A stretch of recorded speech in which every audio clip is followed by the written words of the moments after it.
22-ാം അധ്യായം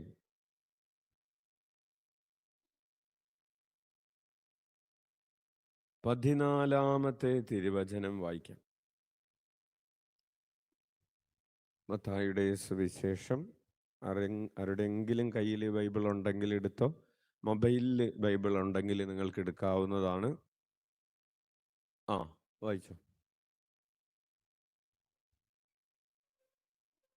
മത്തായിയുടെ സുവിശേഷം 22-ാം അധ്യായം 14-ാമത്തെ തിരുവചനം.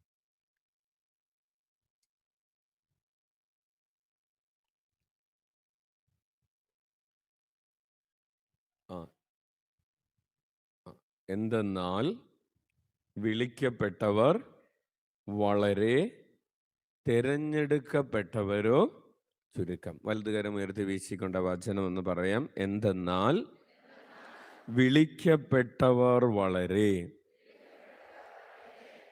തിരഞ്ഞെടുക്കപ്പെട്ടവരോ ചുരുക്കം. എന്തെന്നാൽ വിളിക്കപ്പെട്ടവർ വളരെ, തിരഞ്ഞെടുക്കപ്പെട്ടവരോ ചുരുക്കം. ഹല്ലേലൂയ. ഈശോയിൽ ഏറ്റവും സ്നേഹം നിറഞ്ഞ സുഭാഷനച്ച, ഷാജിയച്ച, കൊച്ചച്ച, പ്രിയപ്പെട്ട സിസ്റ്റേഴ്സ്, മാതാപിതാക്കളെ, സഹോദരരെ, ഈശോ മിശിഹായ്ക്ക് സ്തുതിയായിരിക്കട്ടെ. പരസ്പരം സ്തുതി ചൊല്ലാം. Price the Lord. ഹല്ലേലൂയ. കരങ്ങൾ ഉയർത്തി വീശിക്കൊണ്ട് സന്തോഷത്തോടെ പറയാം ഹല്ലേലൂയ. കുറച്ചുകൂടി അഭിഷേകത്തോടെ പറയാം ഹല്ലേലൂയ. അടുത്തിരിക്കുന്നവരെ നോക്കി പുഞ്ചിരിച്ചുകൊണ്ട് പറയാം ഹല്ലേലൂയ. കുറച്ചുകൂടെ സന്തോഷത്തോടെ പറയാം ഹല്ലേലൂയ. ഒത്തിരിയേറെ സിസ്റ്റേഴ്സ് നമ്മുടെ കൂടെ ഇരിക്കുന്നുണ്ട് എന്ന് സന്തോഷത്തോടെ പറയാം ഹല്ലേലൂയ. ഹല്ലേലൂയ. പ്രിയപ്പെട്ടവരെ, എല്ലാവർക്കും സുഖമാണോ? സുഖമാണോ? അതെ, പരമസുഖമാണോ? പരമസുഖമുള്ളവരൊക്കെ ഒന്ന് കൈ ഉയർത്തിയേ. കുറച്ച് പേർക്ക് പരമസുഖം. കൊള്ളാം, നല്ല കാര്യം. യെസ്, കൈയടിച്ച് നമുക്ക് കർത്താവിന് നന്ദി പറയാം. യെസ്, നമ്മൾ ശരിക്കും പരമസുഖം അനുഭവിക്കാൻ വിളിക്കപ്പെട്ടവരാണ് ക്രിസ്ത്യാനികൾ, അല്ലേ? നമ്മുടെ സന്തോഷം എങ്ങനെയുള്ള സന്തോഷമാകണം? പൂർണ്ണമായ സന്തോഷമാകണം. പൂർണ്ണമായ സന്തോഷത്തെയാണ് നമ്മൾ എന്തെന്ന് വിളിക്കുന്നത്?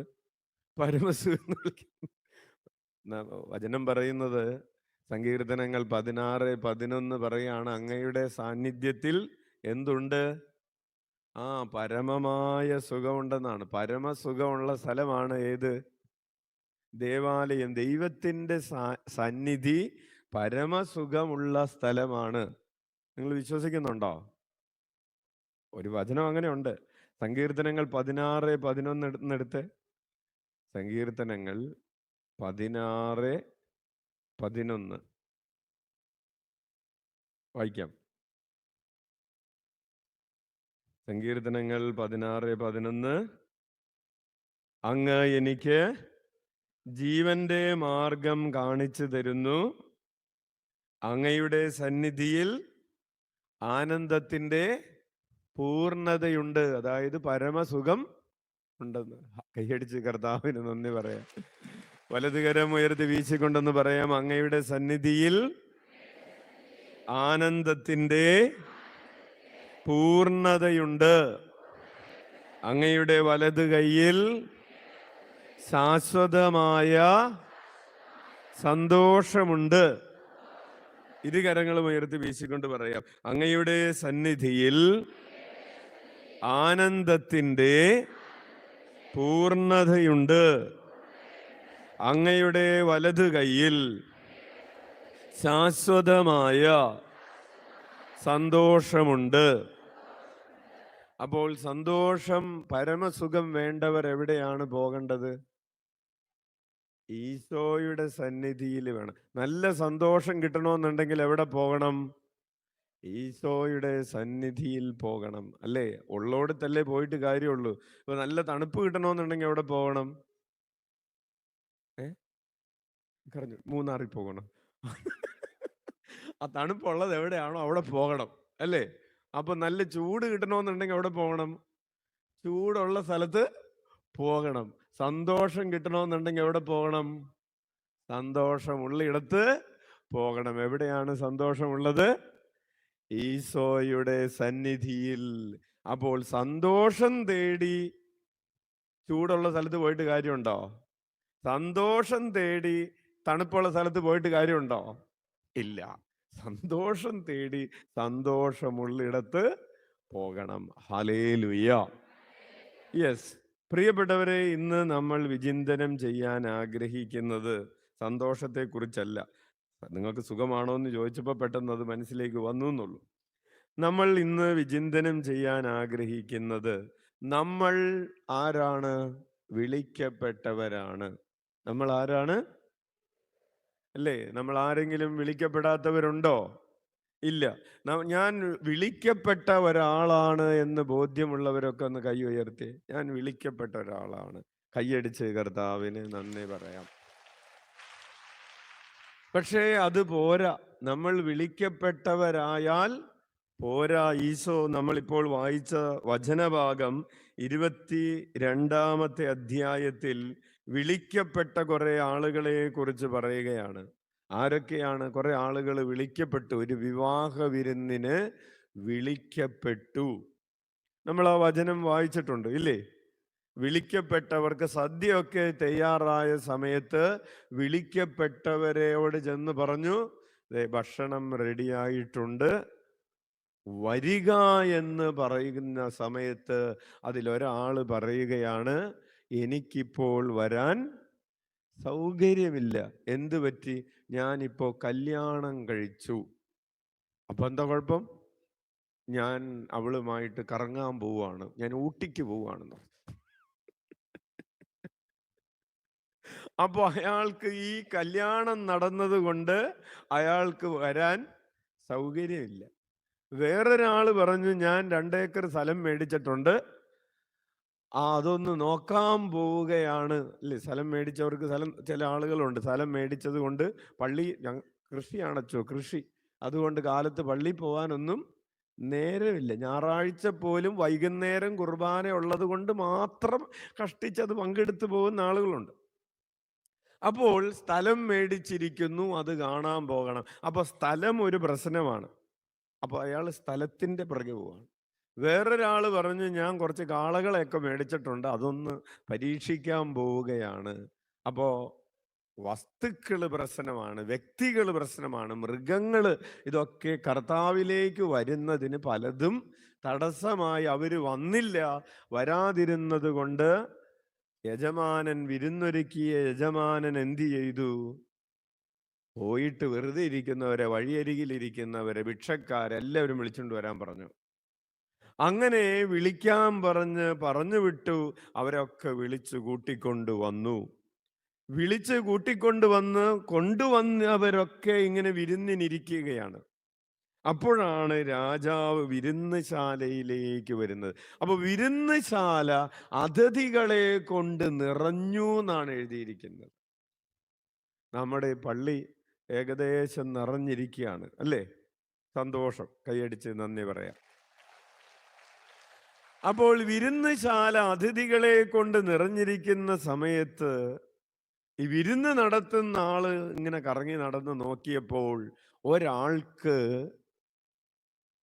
വിവാഹ വസ്ത്രമില്ല. ഒരാൾക്ക് വിവാഹ വസ്ത്രമില്ല. എന്നിട്ട് അപ്പോൾ യജമാനന് ദേഷ്യം വന്നു. അയാൾ എന്ത് ചെയ്തു? വിവാഹ വസ്ത്രമില്ലാത്തയാളെ പിടിച്ച് പുറത്തേക്ക് എറിയാൻ പറഞ്ഞു, അഗ്നികുണ്ഡത്തിലേക്ക് എറിയാൻ പറഞ്ഞു. അവിടെ വിലാപവും പല്ലുകടിയുമായിരിക്കുമെന്ന് പറഞ്ഞു. നമ്മുടെ മനസ്സിൽ സ്വാഭാവികമായി ഉയരാവുന്ന ഒരു ചോദ്യമുണ്ട്. എന്താണ് ആ ചോദ്യം? അവിടെയും ഇവിടെയും ഒക്കെ ഇരുന്നവരെ വിളിച്ച് വിരുന്നുശാലയിലേക്ക് കൊണ്ടുവന്നിട്ട് ഇപ്പൊ വിവാഹ വസ്ത്രമില്ലെന്നോ? അത് പറഞ്ഞ് പുറത്താക്കുന്നത് ശരിയാണോ? മര്യാദക്ക് അവിടെ ഇരുന്ന് പിച്ച തണ്ടിക്കൊണ്ടിരിക്കുക. അയാളെയാണ് വിളിച്ചു കൊണ്ടുവന്ന് വിരുന്നുശാലയിലേക്ക് കയറ്റിയത്. ഓക്കെ, നിങ്ങൾക്ക് ഈ സംശയം തോന്നിയിട്ടുണ്ടോ എപ്പോഴെങ്കിലും? ഉണ്ട്. ഈ സംശയം എപ്പോഴെങ്കിലും അത് ചെയ്തത് ശരിയായില്ലല്ലോ എന്ന് തോന്നിയിട്ടുള്ളവരൊന്ന് കൈവക്കേ. ആ, വെരി ഗുഡ്. കുറച്ചു പേർക്ക് ഒന്നും തോന്നിയിട്ടില്ല. എന്തെങ്കിലുമൊക്കെ തോന്നണം. അപ്പോൾ പ്രിയപ്പെട്ടവരെ, ഈ വിവാഹ വസ്ത്രം ഇല്ലാത്തത് കൊണ്ട് എന്തുകൊണ്ടാണ് അയാളെ ശിക്ഷിച്ചത്? കാരണം വിരുന്നുശാലയിലേക്ക് പ്രവേശിക്കുമ്പോൾ അവിടുത്തെ കസ്റ്റമനുസരിച്ച്, യഹൂദ പാരമ്പര്യമനുസരിച്ച് വിരുന്നിന് വരുന്നവർക്കൊക്കെ വിവാഹ വസ്ത്രം ഈ വിരുന്ന് നടത്തുന്ന ആള് തന്നെ മുമ്പിൽ നിന്ന് കൊടുത്തിട്ടാണ് കയറ്റുന്നത്. ഓക്കെ, ഇപ്പൊ സംശയം മാറിയോ? ഇത് കൊടുത്തിട്ടാണ് ഇയാളെയും ഈ വിരുന്നുശാലയിലേക്ക് കയറ്റിയത്. പക്ഷേ ഒന്നില്ലെങ്കിൽ അയാൾ അത് ധരിച്ചിട്ടില്ല, അല്ലെങ്കിൽ അയാൾ അത് സാധാരണ പിച്ചക്കാർക്കൊക്കെ എന്തെങ്കിലും കൊടുത്തു കഴിഞ്ഞാൽ അപ്പം തന്നെ അവർ മടക്കി അത് ബാഗിൽ വെക്കുന്നത് പോലെ ബാഗിൽ വെച്ചിരിക്കുകയാണ്, അല്ലെങ്കിൽ അത് ചീത്താക്കി കളഞ്ഞു. ഇനി ഏതാണ് ഈ വിരുന്ന്? ദൈവം നമുക്ക് വേണ്ടി ഒരുക്കുന്ന വിരുന്ന് ഏതാണ്? പ്രിയപ്പെട്ടവരെ, സ്വർഗത്തിൽ ഒരു വിരുന്നുണ്ടെന്ന് നമ്മൾ കേട്ടിട്ടുണ്ട്. സ്വർഗത്തിലുള്ള വിരുന്ന് എന്താണ്? നമ്മൾ സ്വർഗത്തിൽ പോകുമ്പോ, മോനെ സ്വർഗത്തിൽ വിരുന്നുണ്ടറാ, എന്തായിരിക്കും മെനു എന്തായിരിക്കും സ്വർഗത്തിൽ? എടാ, നിന്നോടും അമ്മ വീട്ടിൽ എന്താ പറഞ്ഞു തന്നിട്ടുള്ളത്? സ്വർഗത്തിൽ ചെല്ലുമ്പോ കിട്ടാൻ പോകുന്ന പ്രധാനപ്പെട്ട സാധനം എന്തായിരിക്കും എന്നാ പറഞ്ഞത്? ഐസ്ക്രീം ആയിരിക്കോ, ചോക്കോ ബാർ ആയിരിക്കോ, അല്ലെങ്കിൽ ചിക്കൻ ബിരിയാണി ആയിരിക്കോ, മട്ടൻ ബിരിയാണി ആയിരിക്കും, എന്തായിരിക്കും? എന്താണ് നിങ്ങൾ മക്കൾക്ക് പറഞ്ഞു കൊടുക്കാറുള്ളത്? സ്വർഗത്തിലെ വിരുന്ന്. സ്വർഗത്തിലെ വിരുന്ന് രണ്ട് വിരുന്നുണ്ട്, രണ്ട് ഡിഷുണ്ട്. ഒരു ഡിഷ് നമുക്ക് കഴിക്കാനുള്ളതാണ്, വേറൊരു ഡിഷ് കർത്താവിന് കഴിക്കാനുള്ളതാണ്. നമ്മൾ കഴിക്കുന്നത് കർത്താവ് കഴിക്കുകയില്ല, അതിൻ്റെ ആവശ്യമില്ല. കർത്താവ് കഴിക്കുന്നത് നമുക്കും ആവശ്യമില്ല. ഹല്ലേലൂയ. അപ്പോൾ സ്വർഗത്തിലെ രണ്ട് ഡിഷ്, ഒന്ന് നമുക്ക് വേണ്ടി സ്വർഗത്തിൽ ദൈവം വിളമ്പുന്ന വിരുന്ന് എന്ന് പറയുന്നത് ദൈവ സാന്നിധ്യമാണ്. കൈയടിച്ച് കർത്താവിന് നന്ദിയാണ്. അതുകൊണ്ടാണ് സങ്കീർത്തനങ്ങൾ 73:25 എടുത്തേ. സങ്കീർത്തനം 73:25 തുറന്നു വായിച്ചു. സ്വർഗത്തിൽ അങ്ങല്ലാതെ ആരാണ് എനിക്കുള്ളത്? അപ്പോൾ അത്ര മതി. വലതുകരം ഉയർത്തി വീശിക്കൊണ്ടെന്ന് പറഞ്ഞ്, സ്വർഗത്തിൽ അങ്ങല്ലാതെ ആരാണ് എനിക്കുള്ളത്? അത് കഴിഞ്ഞിട്ട് എഴുതിയിരിക്കുന്നത്, ഈ ഭൂമിയിലും അങ്ങയല്ലാതെ വേറൊന്നും ഞാൻ തേടുന്നില്ല എന്നാണ്. അപ്പോൾ സ്വർഗത്തിൽ നമുക്കുള്ള വിരുന്ന് എന്താണ്? ദൈവമാണ്. ദൈവമല്ലാതെ ദൈവ സാന്നിധ്യമാണ്. ദൈവ സാന്നിധ്യം. നമ്മൾ സ്വർഗത്തിൽ ചെന്ന് കാലത്ത് തുടങ്ങി വൈകുന്നേരം വരെ, വൈകുന്നേരം മുതൽ കാലത്ത് വരെ, രാത്രിയും പകലും ഇല്ലെന്നാണ് പറയുന്നത്. അപ്പോൾ സ്വർഗത്തിൽ മുഴുവനും സമയവും നമ്മൾ എന്ത് വിരുന്നാണ് ആസ്വദിക്കുന്നത്? ദൈവ സാന്നിധ്യത്തിൻ്റെ വിരുന്നാണ് ആസ്വദിക്കാൻ പോകുന്നത്. ഇനി നമ്മൾ ദൈവത്തിന് വേണ്ടി ഒരു വിരുന്ന് വിളമ്പുന്നതിനെ കുറിച്ച് ലൂക്കായുടെ സുവിശേഷത്തിൽ പറയുന്നുണ്ട്. അതിതാണ്, ഒരാൾക്ക് ഒരു ദാസൻ ഉണ്ടായിരുന്നു. ആ ദാസൻ എന്ത് ചെയ്യുന്നു? അവൻ ഉഴുകാനും പാടത്ത് കിളക്കാനും ഒക്കെ പോയിട്ട് വൈകിട്ട് തിരിച്ചു വരുന്ന ആ ഭൃത്യനോട് അപ്പം തന്നെ ദൈവം പറയുകയില്ല, യജമാനൻ പറയുകയില്ല, നീ ഇരിക്കി ഞാൻ വിളമ്പിത്തരാന്ന് പറയോ? പറയുകയില്ല.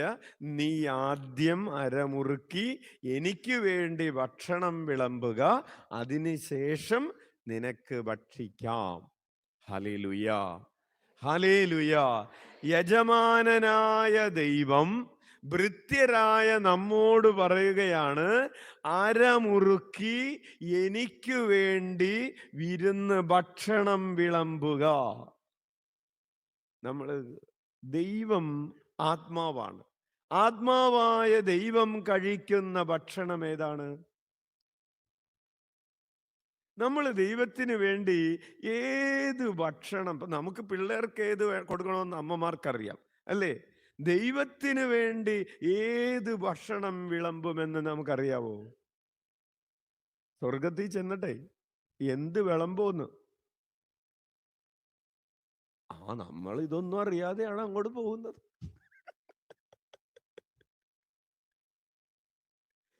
പ്രിയപ്പെട്ടവരെ, സ്വർഗത്തിൽ നമ്മൾ ദൈവത്തിന് വിളമ്പുന്ന വിരുന്ന് എന്ന് പറയുന്നത് ആരാധനയുടെ വിരുന്നാണ്. കൈയടിച്ച് കർത്താവിന് നന്ദി പറയാം. മാലാഖമാർ, സ്വർഗത്തിലുള്ള മാലാഖമാർ എന്താണ് ചെയ്തുകൊണ്ടിരിക്കുന്നത്? പരിശുദ്ധൻ പരിശുദ്ധൻ പരിശുദ്ധൻ എന്ന് പറഞ്ഞ് അവിടത്തെ നിരന്തരം ആരാധിച്ചു കൊണ്ടിരിക്കുകയാണ്. നമ്മളും സ്വർഗത്തിൽ ആരെ പോലെയാകും? ദൈവദൂതന്മാരെ പോലെയാകും. നമ്മളും സ്വർഗത്തിൽ നിത്യതയിൽ എന്തായിരിക്കും ചെയ്തുകൊണ്ടിരിക്കുന്നത്?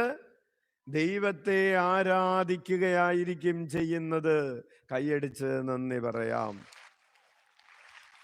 അപ്പോൾ ആ ഒരർത്ഥത്തിൽ ഇപ്പോൾ ഈ ദേവാലയത്തിലായിരിക്കുന്ന ഈ സാഹചര്യം എന്ന് പറയുന്നത് സ്വർഗീയ ജീവിതത്തിന്റെ മുന്നാസ്വാദനമാണ്. ഒരിക്കൽ കൂടി പറയാം.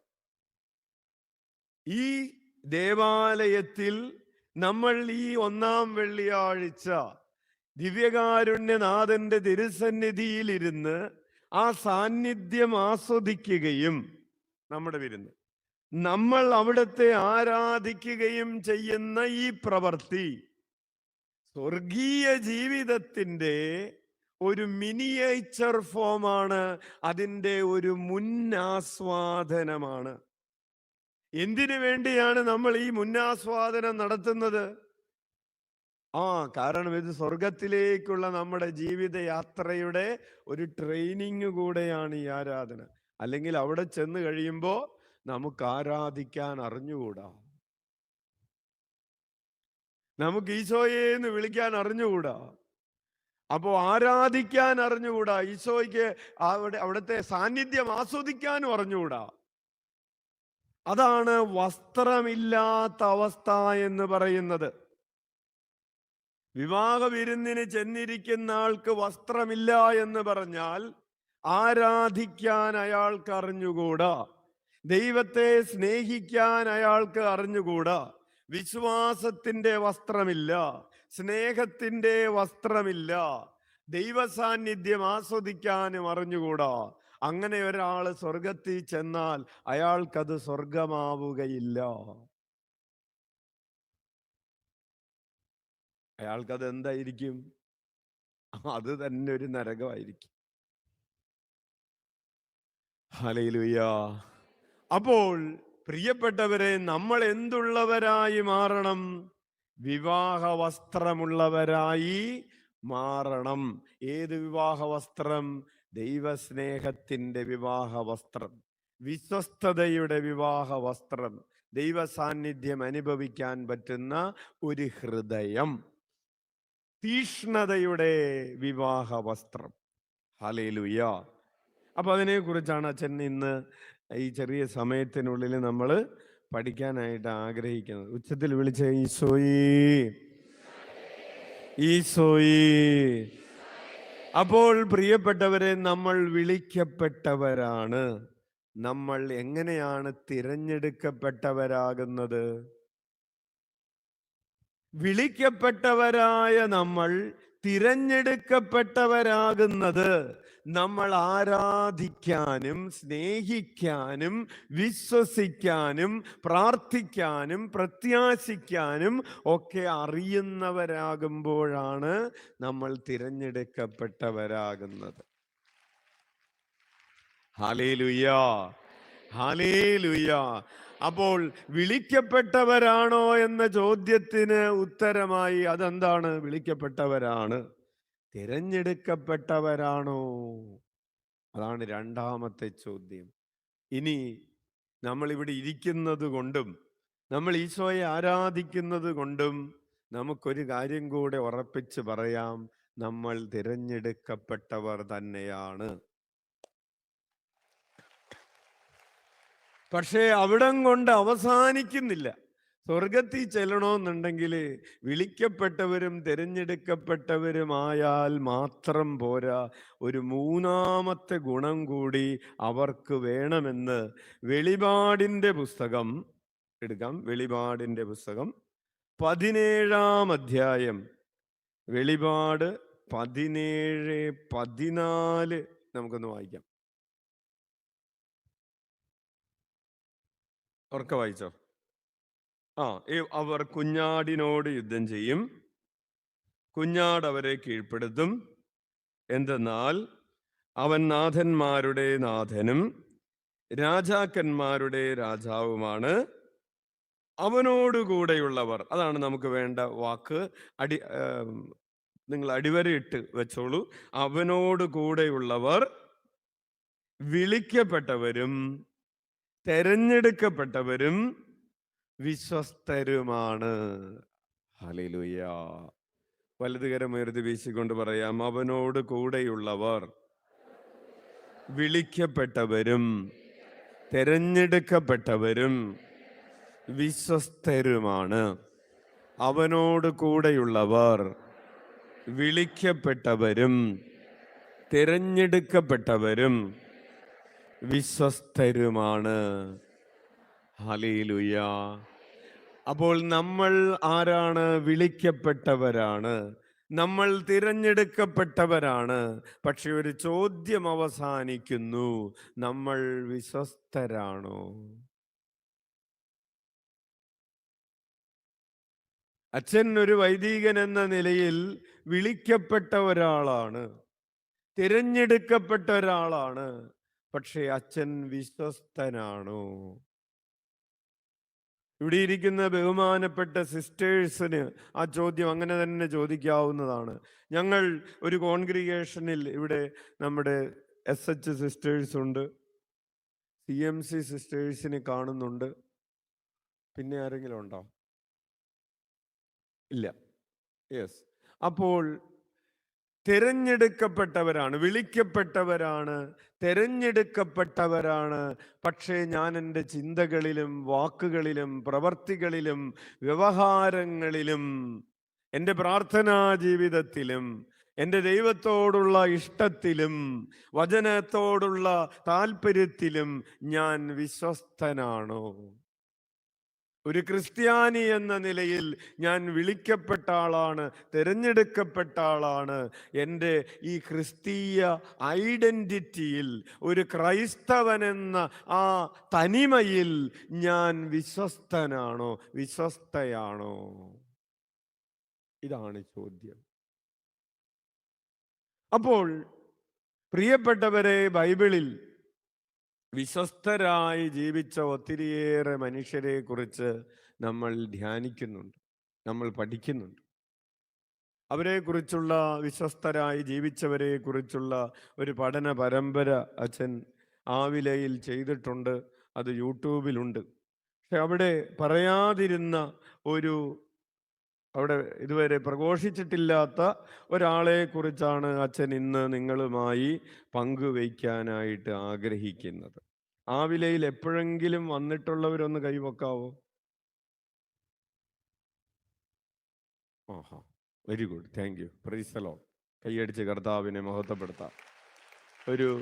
ഇവിടെ ഇരിക്കുന്നതിലെ ഒരു 85% പേരും വന്നിട്ടുള്ളവരാണ്. അപ്പോൾ അച്ഛൻ നിങ്ങളോട് ഇന്ന് പങ്കുവയ്ക്കാൻ പോകുന്നത് ഏലിയാ പ്രവാചകന്റെ വിശ്വസ്തതയെ കുറിച്ചാണ്. ഒരാള് വിശ്വസ്തനായിരുന്നു എന്ന് എപ്പോഴാണ് പറയാൻ പറ്റുന്നത്? അയാളുടെ മരണത്തോടുകൂടെയാണ് ഇയാള് വിശ്വസ്തനായിരുന്നു എന്ന് അവസാനം വരെ നിലനിൽക്കുന്നതിൻ്റെ പേരാണ് വിശ്വസ്തത. ഇല്ലേ? പകുതി വരെ നല്ല രീതിയിൽ പോയ കുറെ ആളുകളെ കുറിച്ചൊക്കെ നമ്മൾ കേട്ടിട്ടുണ്ട്. ഒരു ഉദാഹരണത്തിന് സാവൂളിന്റെ തുടക്കം സൂപ്പറായിരുന്നു. സാമുവേൽ പ്രവാചകൻ സാവൂളിനെ വിളിച്ചു കൊണ്ടുപോയി അഭിഷേകം ചെയ്തു, പരിശുദ്ധാത്മാവിനെ കിട്ടി. സാവൂളും പ്രവാചകന്മാരോട് കൂടെ പ്രവചിക്കാൻ തുടങ്ങി. അവൻ നിന്ന ബാക്കി എല്ലാവരും അവൻ്റെ തോളോടൊപ്പം ഉണ്ടാവുള്ളായിരുന്നു. നല്ല പൊക്കവും തടിയും. കർത്താവിന് അവനെ പ്രീതികരമായി ഇഷ്ടപ്പെട്ട് വിളിച്ചു, തെരഞ്ഞെടുത്തു, അവനെ അഭിഷേകം ചെയ്തു. ഇസ്രായേലിൻ്റെ ആദ്യത്തെ രാജാവാക്കി സാവൂളിനെ മാറ്റി. നല്ല തുടക്കം. പക്ഷേ അവൻ്റെ ഒടുക്കം വന്നപ്പോഴേക്കും ക്ലൈമാക്സ് പൊളിഞ്ഞുപോയി. അപ്പോൾ സാവൂളിനെ നമ്മൾ ഒരിക്കലും വിശ്വസ്തരായിരുന്നവരുടെ പട്ടികയിൽ ചേർക്കുന്നില്ല. അതുപോലെ തന്നെ സോളമൻ ഇല്ലേ? സോളമന് ദൈവം പ്രത്യക്ഷപ്പെട്ട കഥയും ദൈവത്തോട് സോളമന്റെ ജീവിതമൊക്കെ തുടങ്ങിയ സമയത്ത് ദൈവം ചോദിച്ചു, നിനക്ക് എന്ത് വേണമെന്ന് ചോദിച്ചപ്പോ സോളമൻ രാജ്യം ചോദിച്ചില്ല, സ്വർണം ചോദിച്ചില്ല, അധികാരം ചോദിച്ചില്ല, ജീവനും ചോദിച്ചില്ല, ജ്ഞാനം മതി എന്ന് പറഞ്ഞു. അത്രമാത്രം നല്ല തുടക്കമാണ് സോളമന്റെ ആ ദേവാലയം പ്രതിഷ്ഠിച്ചിട്ടുള്ള പ്രാർത്ഥനയൊക്കെ എത്ര മനോഹരമാണ്. പക്ഷേ സോളമന്റെ ഒടുക്കം എങ്ങനെയായി പോയി? കുളമായിപ്പോയി, ചളമായിപ്പോയി, അല്ലേ? നമ്മൾ പറയുന്നത് പോലെ ചള്ളായിപ്പോയി. സോളമന്റെ ഒടുക്കം ആകെ താറുമാറായി. അപ്പോൾ അതുപോലെ തന്നെ ഒടുക്കം തുടക്കം സൂപ്പറായിരുന്നു. സാംസനെ കുറിച്ച് കേട്ടിട്ടില്ലേ? എന്തൊരു സൂപ്പർ തുടക്കമായിരുന്നു. ഒരു സിംഹം ചാടി വരുന്നു, ഇങ്ങനെ പിടിച്ചിട്ട് എങ്ങനെ അങ്ങോട്ട് പൊളിച്ചു കളയുന്നു. ആരെ? സിംഹത്തെ. അപ്പോൾ നല്ല തുടക്കമായിരുന്നു, പക്ഷെ ഒടുക്കം പൊടിയും ചാരവുമായി മാറി. അപ്പൊ അങ്ങനെ ഒടുക്കം അവസാനമായി. ഇനി സഭയുടെ ചരിത്രത്തിൽ നോക്കിയാൽ തുടക്കം മോശമായ കുറെ പേരുണ്ട്. തുടക്കം മോശമായിരുന്നു, പക്ഷെ ഒടുക്കം ഗ്രാൻഡായിരുന്നത് കൊണ്ട് അവരെ വിശുദ്ധരാക്കി സഭ പ്രഖ്യാപിച്ചു. ഒരു ഉദാഹരണത്തിന് വിശുദ്ധ അഗസ്റ്റിന്റെ തുടക്കം ദൈവമില്ല എന്ന് പറയുന്ന, ദൈവമൊന്നുമില്ല, മരണത്തിന് ശേഷം ഒരു ജീവിതവുമില്ല, ഈ ഭൂമിയിൽ നന്മയൊക്കെ ചെയ്ത് ജീവിച്ച് ചത്തൊടുങ്ങുക എന്ന് പറയുന്ന ഒരു പാഷണ്ഡത പഠിക്കുകയും ഒക്കെ ചെയ്തിരുന്ന, അല്ലെങ്കിൽ ഒരു അത്തേയിസ്റ്റിക് മെന്റാലിറ്റി, ദൈവനിഷേധത്തിന്റെ ചിന്താഗതിയുള്ള ഒരു മനുഷ്യനായിരുന്നു ആര്? വിശുദ്ധ അഗസ്റ്റിൻ. അതുപോലെ തന്നെ പല സ്ത്രീകളുമായും അവിഹിതമായ ബന്ധമുണ്ടായിരുന്ന ഒരാൾ കൂടെയായിരുന്നു. തുടക്കം മോശമായിരുന്നു. പക്ഷേ റോമാക്കാർക്ക് എഴുതിയ ലേഖനം 13-ാം അധ്യായം 12 മുതലുള്ള തിരുവചനങ്ങൾ ഒരു ദിവസം കേൾക്കാനിടയായി. അന്ധകാരത്തിന്റെ ഇതാ പകൽ ആരംഭിച്ചിരിക്കുന്നു, രാത്രി കഴിയാറായി, അതുകൊണ്ട് പകൽ ആരംഭിക്കാൻ പോകുന്നു. നീ അന്ധകാരത്തിന്റെ പ്രവർത്തികൾ പരിത്യജിച്ച് പകലിന് ചേർന്ന വിധം ജീവിക്കുക എന്നൊരു വചനം കേട്ട് കഴിഞ്ഞപ്പോൾ അഗസ്റ്റിൻ അത് വെളിച്ചവും ശക്തിയുമായി മാറുകയും അന്ധകാരത്തിന്റെ പ്രവർത്തികൾ ഉപേക്ഷിച്ച് പകലിന് ചേർന്ന വിധം ജീവിക്കാൻ തുടങ്ങുകയും ചെയ്തു. ഒടുവിൽ അഗസ്റ്റിൻ ആരായി മാറി? വിശുദ്ധ അഗസ്റ്റിനായിട്ട് മാറി. കൈയടിച്ച് കർത്താവിന് നന്ദി പറ. അപ്പോൾ ദൈവം നിന്റെ ജീവിതത്തിന്റെ അവസാനത്തെ പരിശോധിക്കും. എസെക്കിയേലിന്റെ പുസ്തകത്തിൽ അങ്ങനെ ഒരു വചനഭാഗമുണ്ട്. എസെക്കിയേലിന്റെ പുസ്തകം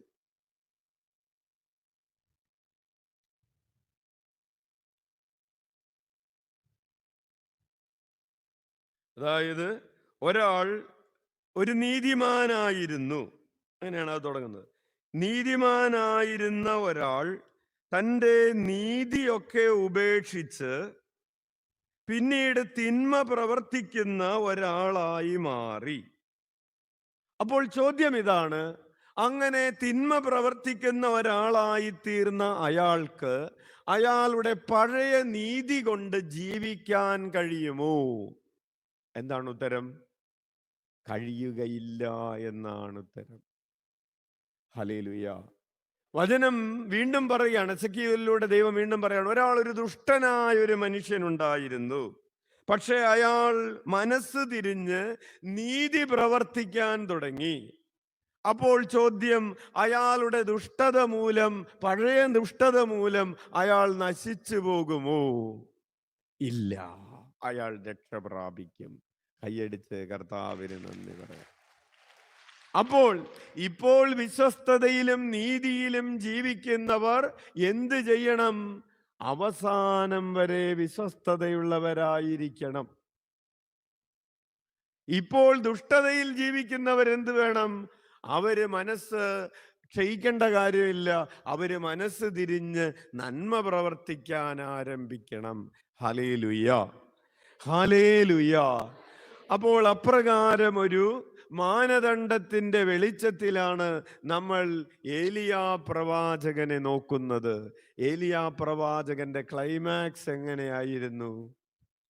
തുടക്കം പിന്നെ പറയാം, ഒടുക്കം ആദ്യം പറയാം. ഏലിയായുടെ അന്ത്യത്തെ കുറിച്ച് നമ്മൾ വായിക്കുന്നത് രാജാക്കന്മാരുടെ 2-ാം പുസ്തകം 2-ാം അധ്യായം 11-ഉം 12-ഉം തിരുവചനങ്ങളിലാണ്. എടുത്തേ, രാജാക്കന്മാരുടെ 2-ാം പുസ്തകം, സെക്കൻഡ് കിങ്സ് 2-ാം അധ്യായം 11-ഉം 12-ഉം തിരുവചനങ്ങൾ വായിക്കാം. ഒന്ന് ഉച്ചത്തിൽ വിളിച്ച ഈശോയേ, കുറച്ചുകൂടെ ശക്തിയോടെ വിളിച്ചേ. അടുത്തിരിക്കുന്ന 50 പേർക്ക് കേൾക്കാവുന്ന വിധത്തിൽ വിളിച്ചേ. Price the Lord. ഓക്കെ, അപ്പോൾ രാജാക്കന്മാരുടെ 2-ാം പുസ്തകം 2-ാം അധ്യായം 11 വായിക്കാം. അവർ സംസാരിച്ചു കൊണ്ടിരിക്കുമ്പോൾ ഒരു അഗ്നേയ രഥവും അഗ്നേയാശ്വങ്ങളും അവരെ വേർപെടുത്തി. ഏലിയ ഒരു ചുഴലിക്കാറ്റിൽ സ്വർഗത്തിലേക്ക് ഉയർന്നു. എലീഷ അത് കണ്ട് നിലവിളിച്ചു, എൻ്റെ പിതാവേ, എൻ്റെ പിതാവേ. അപ്പോൾ പ്രിയപ്പെട്ടവരെ, ഏലിയ പ്രവാചകന്റെ അന്ത്യം എങ്ങനെയായിരുന്നു? സ്വർഗത്തിലേക്ക് ദൈവത്തിന്റെ ആത്മാവ് വന്നിട്ട്, അഗ്നേയ രഥത്തിൽ ദൈവത്തിന്റെ ആത്മാവ് ഏലിയായെ കൂട്ടിക്കൊണ്ടുപോയി എന്ന് പറഞ്ഞാൽ അവന്റെ ജീവിതത്തെ ദൈവം അവസാന നിമിഷം വരെ അംഗീകരിച്ചു എന്നാണ് അതിന്റെ അർത്ഥം. Price the Lord, hallelujah, hallelujah. അതെ, ദൈവം അംഗീകരിച്ചതിന്റെ ചില അടയാളങ്ങള്. ഇപ്പോൾ ഒരു ഉദാഹരണത്തിന്, അടുത്ത മാസം സെപ്റ്റംബർ 7-ാം തീയതി വിശുദ്ധനായി പ്രഖ്യാപിക്കാൻ പോകുന്ന, ഇപ്പോൾ വാഴ്ത്തപ്പെട്ടവരുടെ ഗണത്തിലുള്ള വാഴ്ത്തപ്പെട്ട ജിയോർജിയോ ഫ്രാസ്തി എന്ന് പറയുന്ന 24 വയസ്സുകാരനായിട്ടുള്ള ആ മകനെ ദൈവം അംഗീകരിച്ചു എന്നതിൻ്റെ ഒരു അടയാളമുണ്ട്. എന്താണ് ആ അടയാളം? ആ മകന്റെ 24 വയസ്സിൽ 100 വർഷം മുമ്പ്, കൃത്യമായി പറഞ്ഞാൽ 1925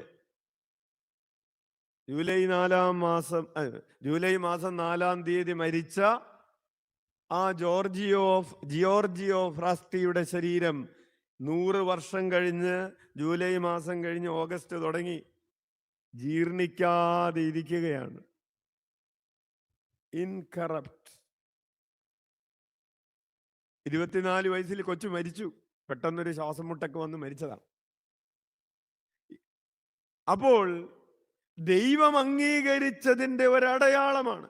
ആവിലായിലെ വിശുദ്ധ അമ്മ ത്രേസ്യയുടെ ശരീരം അത് 100 വർഷങ്ങൾക്ക് ശേഷമാണ് വീണ്ടും തുറന്നത്. മരിച്ച അടക്കം ചെയ്യപ്പെട്ട് 500 വർഷം ആയിട്ടില്ല, ആവാൻ പോകുന്നു. 1582-ലാണ് അമ്മ ത്രേസ്യ മരിക്കുന്നത്, ഒക്ടോബർ 4-ാം തീയതി. അപ്പോൾ അമ്മ ത്രേസ്യ മരിച്ച് 450 വർഷങ്ങൾ കഴിയുന്ന സമയത്തും ആ ശരീരം ജീർണിക്കാതിരിക്കുന്നു. 2 മാസങ്ങൾക്ക് മുമ്പ് ആവിലയിൽ ആ ശരീരം എക്സ്പോസ് ചെയ്തിട്ടുണ്ടായിരുന്നു. ഹൃദയത്തിൽ നിന്ന് ഇപ്പോഴും ജ്വാല വന്നുകൊണ്ടിരിക്കുന്നു. ദൈവം അംഗീകരിച്ചതിന്റെ അടയാളമാണ്. അപ്പോൾ എലിയായിലേക്ക് തിരിച്ചു വരാം. ഏലിയാ പ്രവാചകനെ ദൈവം അംഗീകരിച്ചതിന്റെ അടയാളമാണ് ഏലിയാ പ്രവാചകനെ ഇങ്ങനെ എടുത്തുകൊണ്ട് പോയത്. നമ്മുടെ ശരീരത്തിൽ വല്ലതും അഴുകാതെ ഇരിക്കുമോ? നമ്മുടെ ഹൃദയം എത്ര കൊല്ലം ഇരിക്കും? നമ്മൾ മരിച്ചു കഴിഞ്ഞ് നമ്മുടെ ഹൃദയം എത്ര, അമ്മ ത്രേസ്യയുടെ ഹൃദയം 450 കൊല്ലം കഴിഞ്ഞിട്ടും ചൂട് വന്നുകൊണ്ടിരിക്കുകയാണ്. അത് അടച്ചു വെക്കുന്ന ആ പേടകം കറുത്തു പോവാണ്. കാരണം ചൂട്, തീ ശരിക്കും വരികയാണ്. ഹല്ലേലൂയ. നമ്മുടെ ഹൃദയം മരിച്ച് എത്ര നാൾ അഴുകാതിരിക്കും? എൻ്റെ അച്ഛാ, ഇപ്പൊ തന്നെ അത് അഴുകി. മരിക്കുന്നതിന് മുമ്പ് ഹൃദയം അഴുകിയവരാണ്. നിനക്കൊക്കെ ഇപ്പൊ തന്നെ ഹൃദയം ഉണ്ടോന്ന് സംശയമാണ്. അറ്റാക്ക് വരുമ്പോഴാണ് ഭാര്യയ്ക്ക് മനസ്സിലായത്, ഈ ചേട്ടനൊരു ഹൃദയം ഉണ്ടായിരുന്നത്. യെസ്. അപ്പോൾ പ്രിയപ്പെട്ടവരെ, ഏലിയാ പ്രവാചകനെ ദൈവം അംഗീകരിച്ചു. ഹല്ലേലൂയ. അങ്ങനെ ദൈവം അംഗീകരിച്ചത് കൊണ്ടാണ് ഏലിയാ പ്രവാചകന് ഒരു ഭാഗ്യം കിട്ടിയത്. താബോർ മലയിൽ രൂപാന്തരീകരണത്തിന്റെ സമയത്ത് ഈശോയോട് കൂടെ മോശ ഒരു വശത്തും ഏലിയാ മറുവശത്തും വന്ന് നിൽക്കാൻ ഏലിയായിക്ക് അഭിഷേകം കിട്ടിയത് എന്തുകൊണ്ടാണ്? ദൈവം ഏലിയായെ അംഗീകരിച്ചു. കൈയടിച്ച് നന്ദി പറയാം. യെസ്. ഇങ്ങനെ ദൈവം ഏലിയായെ അംഗീകരിക്കാൻ എന്താണ്? അപ്പോൾ ഒരു കാര്യം, അച്ഛൻ്റെ ഈ പ്രഭാഷണത്തിന്റെ 1-ാം ഭാഗം കഴിഞ്ഞു. എന്താണ് 1-ാം ഭാഗം? ദൈവം ഏലിയായെ അംഗീകരിച്ചു. എന്തുകൊണ്ട് അംഗീകരിച്ചു? ദൈവം ഏലിയായുടെ വിശ്വസ്തതയെ അംഗീകരിച്ചു. നമ്മുടെ വിശ്വസ്തതയെ മനുഷ്യർ അംഗീകരിച്ചാൽ പോരാ. നമ്മുടെ വിഷമം മുഴുവനും, നമ്മുടെ പരാതി മുഴുവനും എന്നെ ആരും മനസ്സിലാക്കണില്ല, അല്ലേ? സിസ്റ്റേഴ്സ് പറയും, പ്രൊവിൻഷ്യാൾ അമ്മ എന്നെ മനസ്സിലാക്കുന്നില്ല. പ്രൊവിൻഷ്യാൾ അമ്മ പറയും, സിസ്റ്റർമാർ എന്നെ മനസ്സിലാക്കുന്നില്ല. അല്ലെങ്കിൽ കാൻഡിഡേറ്റ്സ് പറയും, ഞങ്ങളുടെ മിസ്ട്രസ് ഞങ്ങളെ മനസ്സിലാക്കുന്നില്ല. അല്ലെങ്കിൽ പരസ്പരം മനസ്സിലാക്കുന്നില്ല. കുടുംബത്തിലാണെങ്കിലോ, ഭർത്താവ് എന്നെ, ചേട്ടൻ എന്നെ മനസ്സിലാക്കുന്നില്ല, എൻ്റെ ഭാര്യ എന്നെ മനസ്സിലാക്കുന്നില്ല. അതായത് എന്തെയും മനസ്സിലാക്കുന്നില്ല എന്ന് പറഞ്ഞാൽ അർത്ഥം, എൻ്റെ വിശ്വസ്തതയും എൻ്റെ നന്മയും എൻ്റെ സത്യസന്ധതയും എൻ്റെ ആത്മാർത്ഥതയും അംഗീകരിക്കപ്പെടുന്നില്ല. ഇതാണ് ഈ മനസ്സിലാക്കുന്നില്ല എന്ന് പറയുന്നതിൻ്റെ പിറകിലുള്ള എക്സ്പ്ലനേഷൻ. ഞാൻ എത്രമാത്രം കളങ്കമില്ലാത്ത ഒരാളാണെന്ന്, അല്ലേ? ഞാൻ എത്രമാത്രം സത്യസന്ധതയുള്ള ഒരാളാണെന്ന് മനുഷ്യര് മനസ്സിലാക്കുന്നില്ല. എൻ്റെ നന്മയും ഞാൻ ഈ കുടുംബത്തിന് വേണ്ടി ചെയ്തിട്ടുള്ള ത്യാഗവും. ഇപ്പൊ അവർക്ക് എന്നെ ഒരു പട്ടിയുടെ വില പോലും ഇല്ല. ഇപ്പൊ എൻ്റെ എല്ലാം ഇവരൊന്നും മനസ്സിലാക്കുന്നില്ല എന്നത് നമ്മുടെ ഭാരമാണ്. പ്രിയപ്പെട്ടവരെ, ഈ അന്ത്യവിധിയില് തരംതിരിക്കുന്നത് മനുഷ്യരല്ല. നിന്റെ അവസാനത്തെ വിശ്വസ്തതയെ നോക്കിക്കാണുന്നത് മനുഷ്യരല്ല.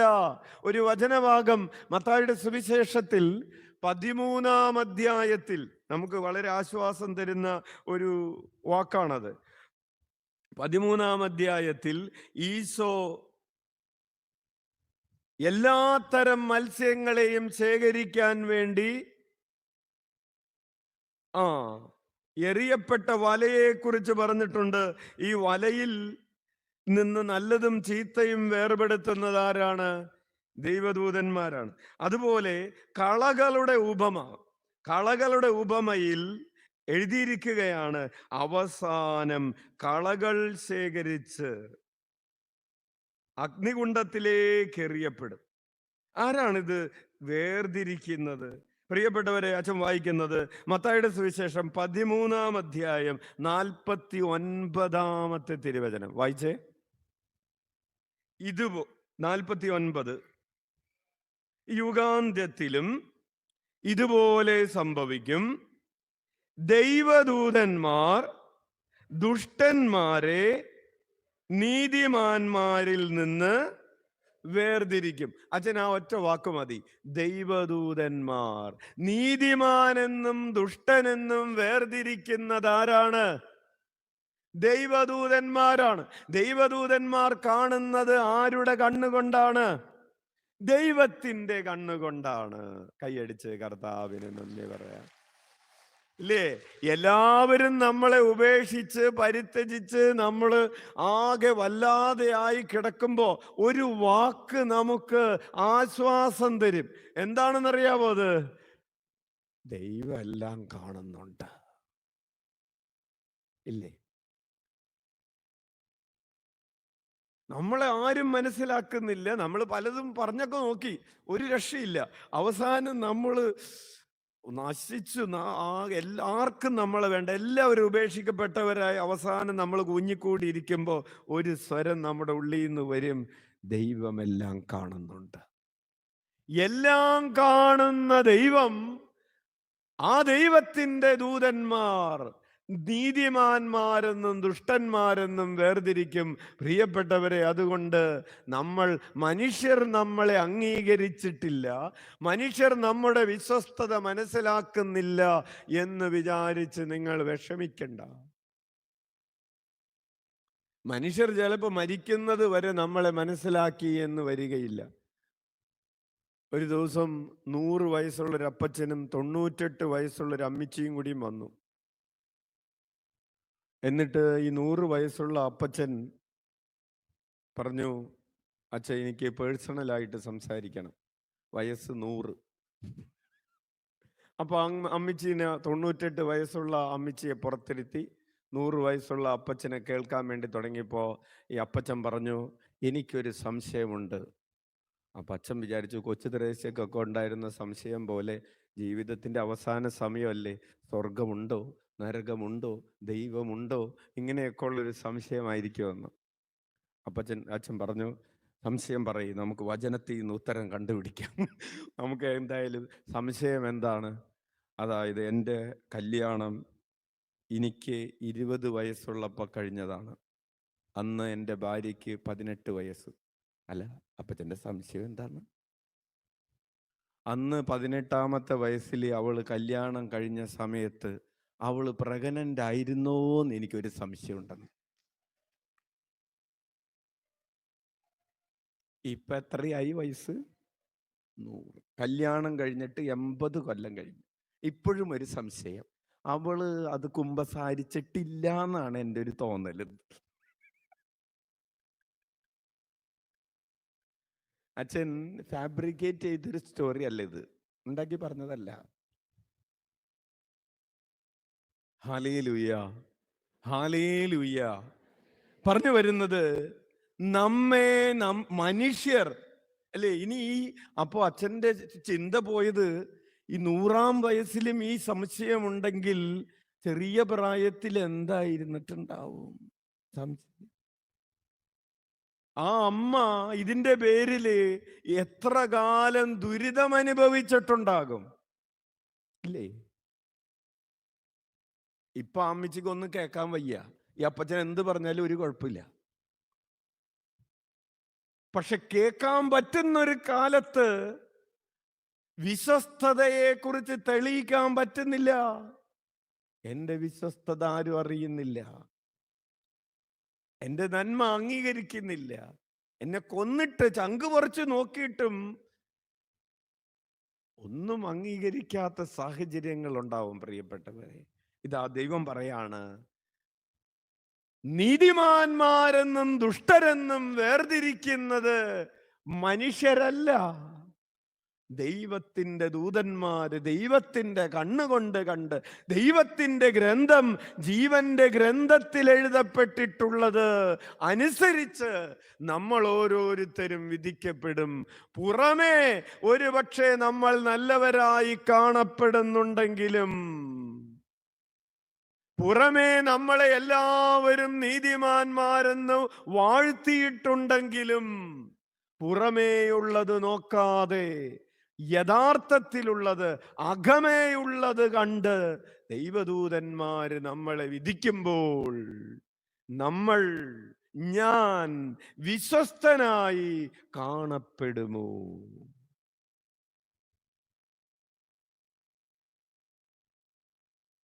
മരിച്ചപ്പോ വെള്ള വസ്ത്രമൊക്കെ ഇട്ട് കിടന്നു അല്ലേ? മരിക്കുമ്പോ ഇടാറില്ലേ വെള്ള വസ്ത്രം? വെള്ള വസ്ത്രമൊക്കെ ഇട്ട്, ഒരിക്കലും ഷൂസ് ഇടാത്തവർ ഷൂസൊക്കെ ഇട്ട്, ആദ്യമായിട്ട് ചില ആളുകൾ ഷൂസ് ഇടുന്നത് മരിച്ചു കഴിയുമ്പോഴാണ്. ഷൂസൊക്കെ ഇട്ട് ചില ആളുകൾ ആദ്യമായിട്ട് കുരിശ് കൈ പിടിക്കുന്നത് മരിക്കുന്ന സമയത്താണ്. ഇത് എന്താണെന്ന്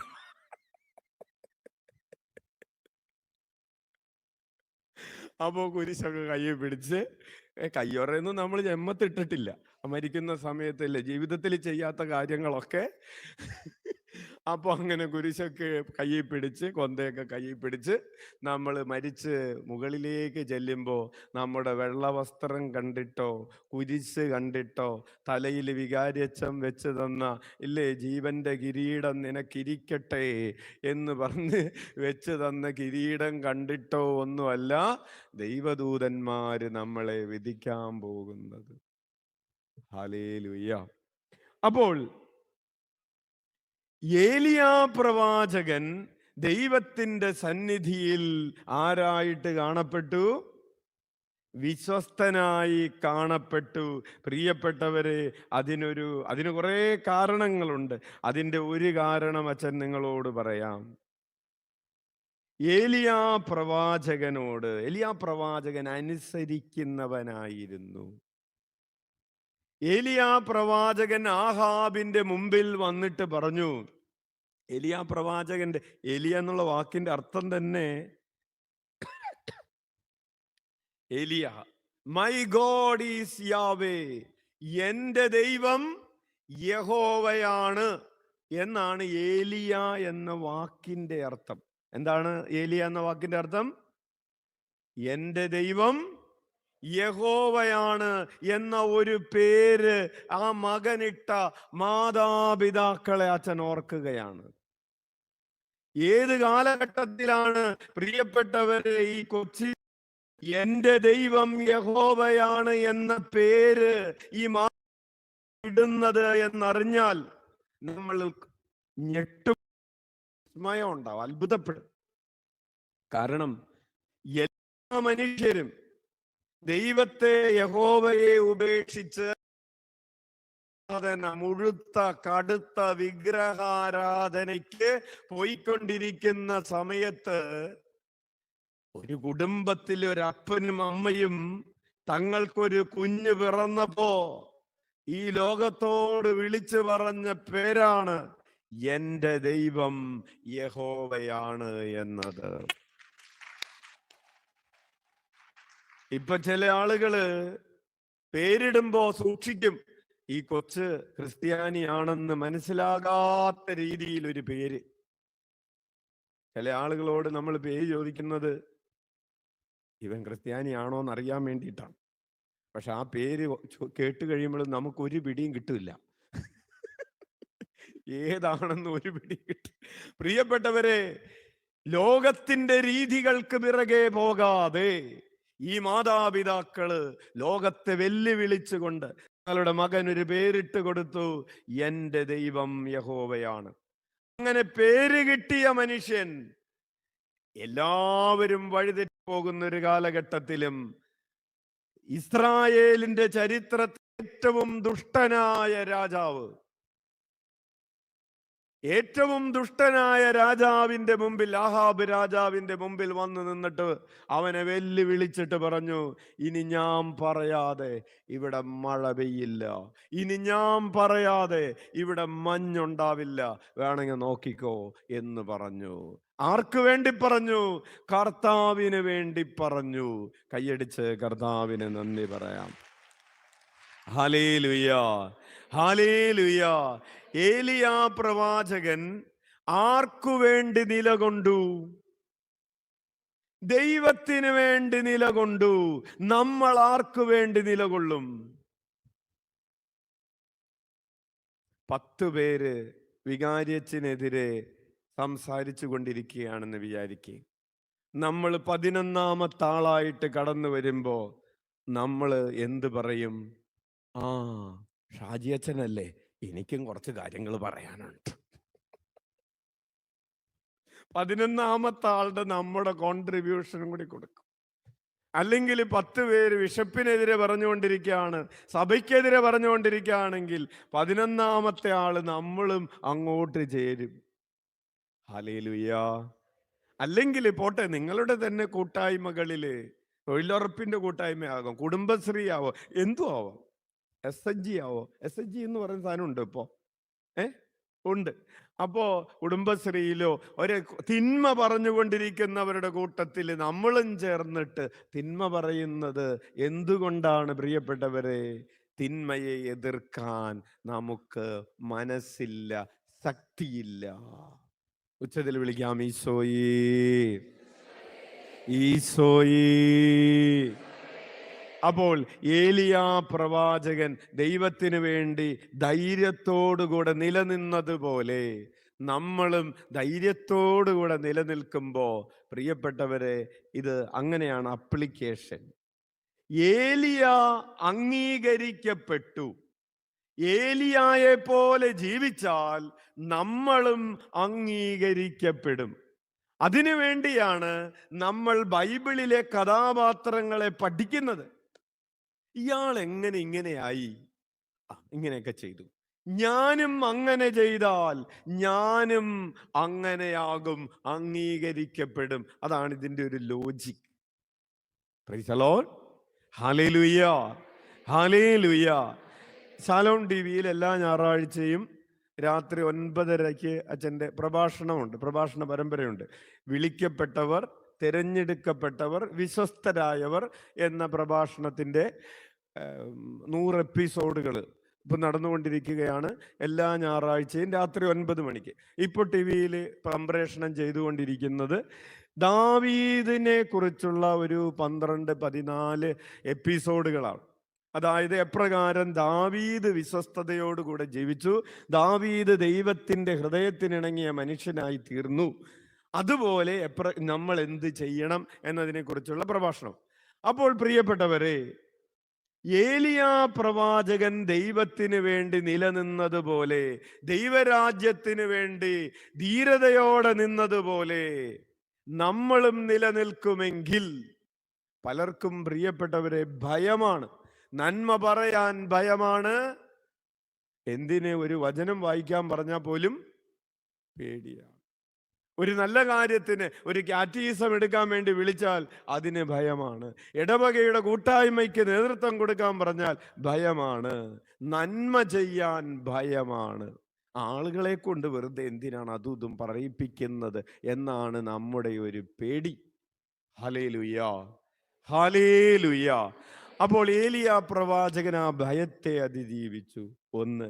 രണ്ടാമതായിട്ട് ഏലിയാ പ്രവാചകനോട് ദൈവം പറഞ്ഞു, നീ ഒരു കാര്യം ചെയ്യണം, നീ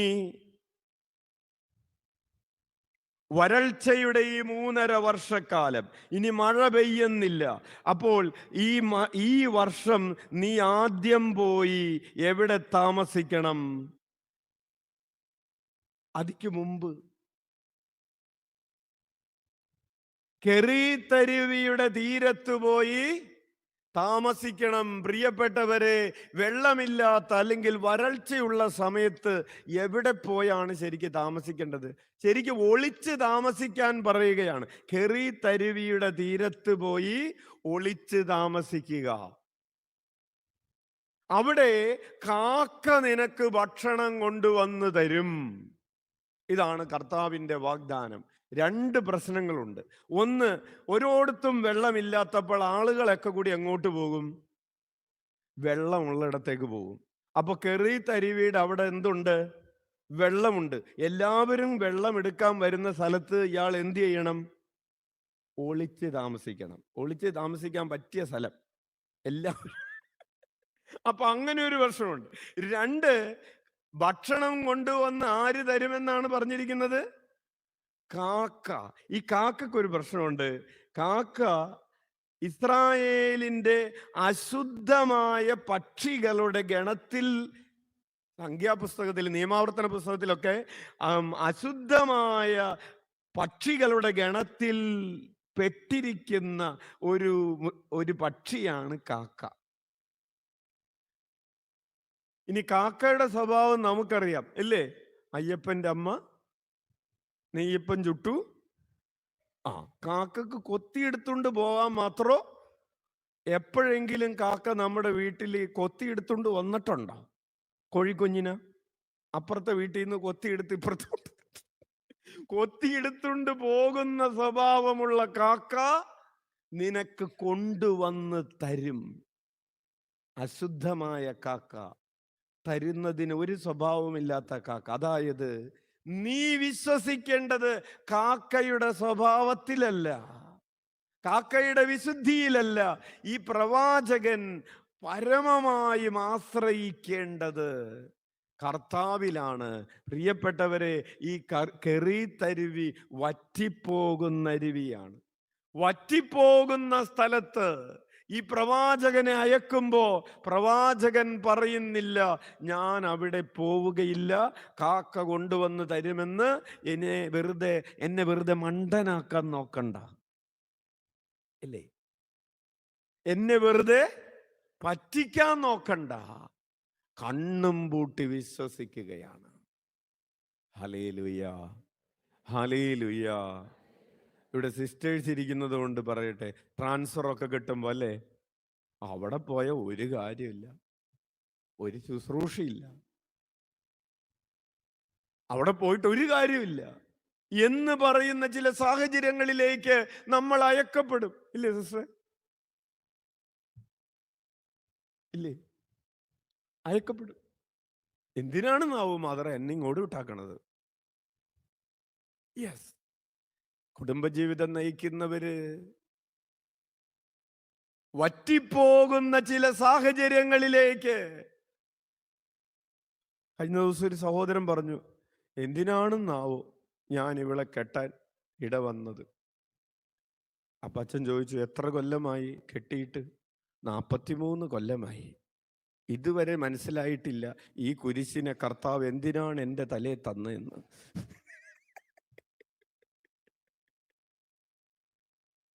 വറ്റിപ്പോകുന്ന ചില അരുവികളെ കർത്താവ് നിന്നെ ഏൽപ്പിച്ചിട്ട് പറയുന്നു, കാക്ക നിനക്ക് ഭക്ഷണം തരും. പ്രിയപ്പെട്ടവരെ, ഏലിയാ പ്രവാചകൻ അത് സ്വീകരിച്ചു, അംഗീകരിച്ചു, അതനുസരിച്ചു പോയി. ഇതുപോലെ ദൈവം പറയുന്നത് നീ അനുസരിക്കാൻ തയ്യാറാണെങ്കിൽ, അപ്പൊ നമ്മുടെ ഒരു ചോദ്യം, നമ്മളോട് ദൈവം അങ്ങനെ പറയോ? നീ ചോദിക്കാൻ തയ്യാറാണെങ്കിൽ ദൈവം നിന്നോട് സംസാരിക്കാൻ തയ്യാറാണ്. കൈയടിച്ച് കർത്താവിന് നന്ദി പറ.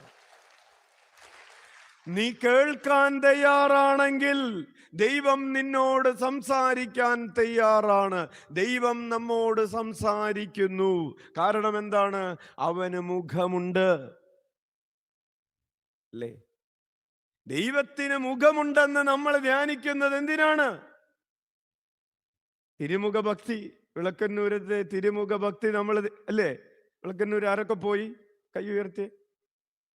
ഓക്കെ. ഈ തിരുമുഖത്തെ ധ്യാനിക്കുന്നത് എന്തിനാണ്? തിരുമുഖ ഭക്തിയുമായി ബന്ധപ്പെട്ട ഒരു പ്രാർത്ഥനയുണ്ട്. അത് ഈശോയുടെ പഞ്ചേന്ദ്രിയങ്ങളെ ധ്യാനിച്ചു കൊണ്ടുള്ള പ്രാർത്ഥനയാണ്. മുഖത്ത് എന്താണുള്ളത്?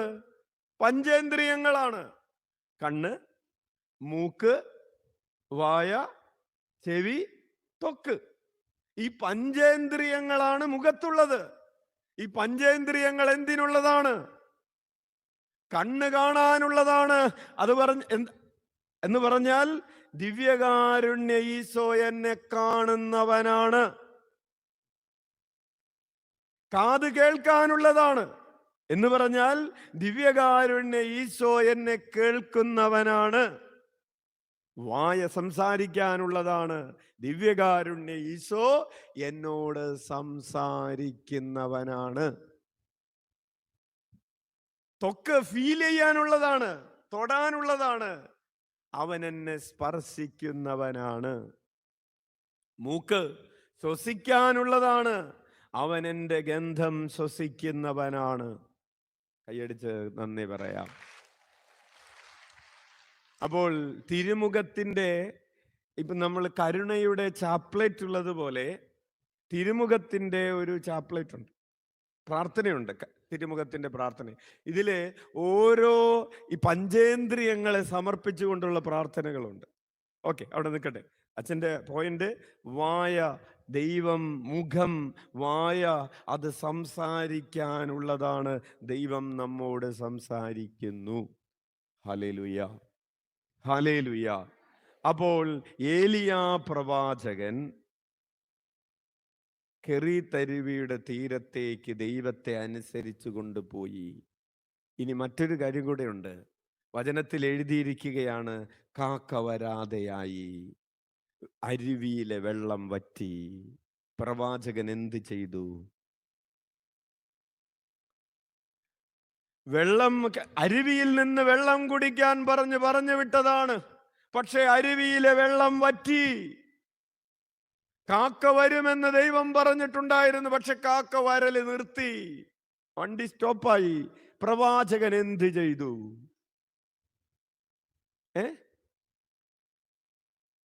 പ്രവാചകൻ എന്ത് ചെയ്തു? ആരും ഉത്തരം പറയൂ. പ്രവാചകൻ ദൈവം വീണ്ടും വന്ന് സംസാരിക്കുന്നതുവരെ അവിടെ തന്നെ കാത്തുനിന്നു. വെള്ളം വറ്റി എന്ന് പറഞ്ഞ് ഓടിയില്ല. കാക്ക വരാതെയായി എന്ന് പറഞ്ഞ് ഉപേക്ഷിച്ചില്ല. അവിടെ കാത്തിരുന്നു. എത്ര നാള് കാത്തിരുന്നു എന്ന് എഴുതിയിട്ടില്ല. വെള്ളം വറ്റി, കാക്ക വരാതെയായി, അത്രേ പറഞ്ഞിട്ടുള്ളൂ. പിന്നെ ഒരു ഗ്യാപ്പാണ്. അവരികൾക്കിടയിൽ കാത്തിരുന്നൊരു സമയം നമ്മൾ കണ്ടെത്തണം. അങ്ങനെ കാത്തിരുന്നപ്പോ, പ്രാർത്ഥനയിൽ കാത്തിരുന്നപ്പോ, പ്രിയപ്പെട്ടവരെ, പ്രിയപ്പെട്ട സിസ്റ്റേഴ്സ്, മാതാപിതാക്കളെ, സഹോദരങ്ങളെ, ദൈവം പറഞ്ഞ ചില കാര്യങ്ങൾ നമ്മൾ ചെയ്തുകൊണ്ടിരിക്കുമ്പോഴും ചില കാര്യങ്ങൾക്കൊരു വിടവ് വരും. അത് വിശ്വാസം തെളിയിക്കാനുള്ള വിടവാണ്. നീ വിട്ടിട്ട് പോകുമോ എന്ന് പരിശോധിക്കുന്നതിനുള്ള ഒരു ഗ്യാപ്പ്. തീർന്നുപോയി അരുവിയിലെ വെള്ളം, കാക്ക വരാതെയായി. പ്രവാചകൻ അവിടെ തന്നെ നിന്നു. ഇനി ഒരടി ഇടത്തോട്ടോ വലത്തോട്ടോ നീങ്ങണമെങ്കിൽ കർത്താവ്, എന്നെ അയച്ച കർത്താവ് തന്നെ എന്നോട് പറഞ്ഞിട്ട് ഞാൻ സ്വന്തം ഇഷ്ടമനുസരിച്ച് ഈ ജീവിതം വിട്ടുപോവില്ല. ചില ആളുകള് ജീവിതം വിട്ടുപോയത് എന്തുകൊണ്ടാണ്? ആത്മഹത്യ ചെയ്തത് എന്തുകൊണ്ടാണ്? ദൈവമേൽപ്പിച്ച ചില ഉത്തരവാദിത്തങ്ങൾ വിട്ടുപേക്ഷിച്ചത് എന്തുകൊണ്ടാണ്? അരുവിയിലെ വെള്ളം വറ്റി. ഇന്ന് എനിക്കിപ്പോ കുടിക്കാൻ വെള്ളമില്ല, കാക്ക വരാതെയായി, ഞാൻ തീർന്നു. വെള്ളേ വറ്റിയിട്ടുള്ളൂ, കാക്കേ വരാതെ ആയിട്ടുള്ളൂ, കർത്താവില്ലാതെ ആയിട്ടില്ലല്ലോ. മുഴുത്ത കടബാധ്യതയാണച്ചോ. ജപ്തിയാവുന്നല്ല, ജപ്തിയായി, വന്നു പോയി, ഉണ്ടായിരുന്നത് പോയി, ഏറ്റെടുത്തു, റവന്യൂ റിക്കവറി ആയി, തീർന്നു. ജീവിച്ചിട്ട് കാര്യമില്ല. പ്രിയപ്പെട്ടവരെ, ദൈവം ചിലപ്പോൾ വരാനായി ചില സമയമെടുക്കും. സമയമെടുത്ത് ദൈവം വന്നിട്ട് പറഞ്ഞു, നീ സറാഫാത്തിലെ വിധവയുടെ അടുക്കിലേക്ക് പോവുക. അവിടെയും വളരെ പ്രസക്തമായൊരു ചിന്തയുണ്ട്. ഈ സെറാഫാത്ത് എന്ന് പറയുന്ന സ്ഥലം, സീദോനിലെ സെറാഫാത്ത് എന്ന് പറയുന്ന സ്ഥലം ആരുടെ നാടാണെന്നറിയാവോ? ജസബൽ റാണിയുടെ സ്വന്തം ഹോം ടൗൺ ആണ് സീദോൻ.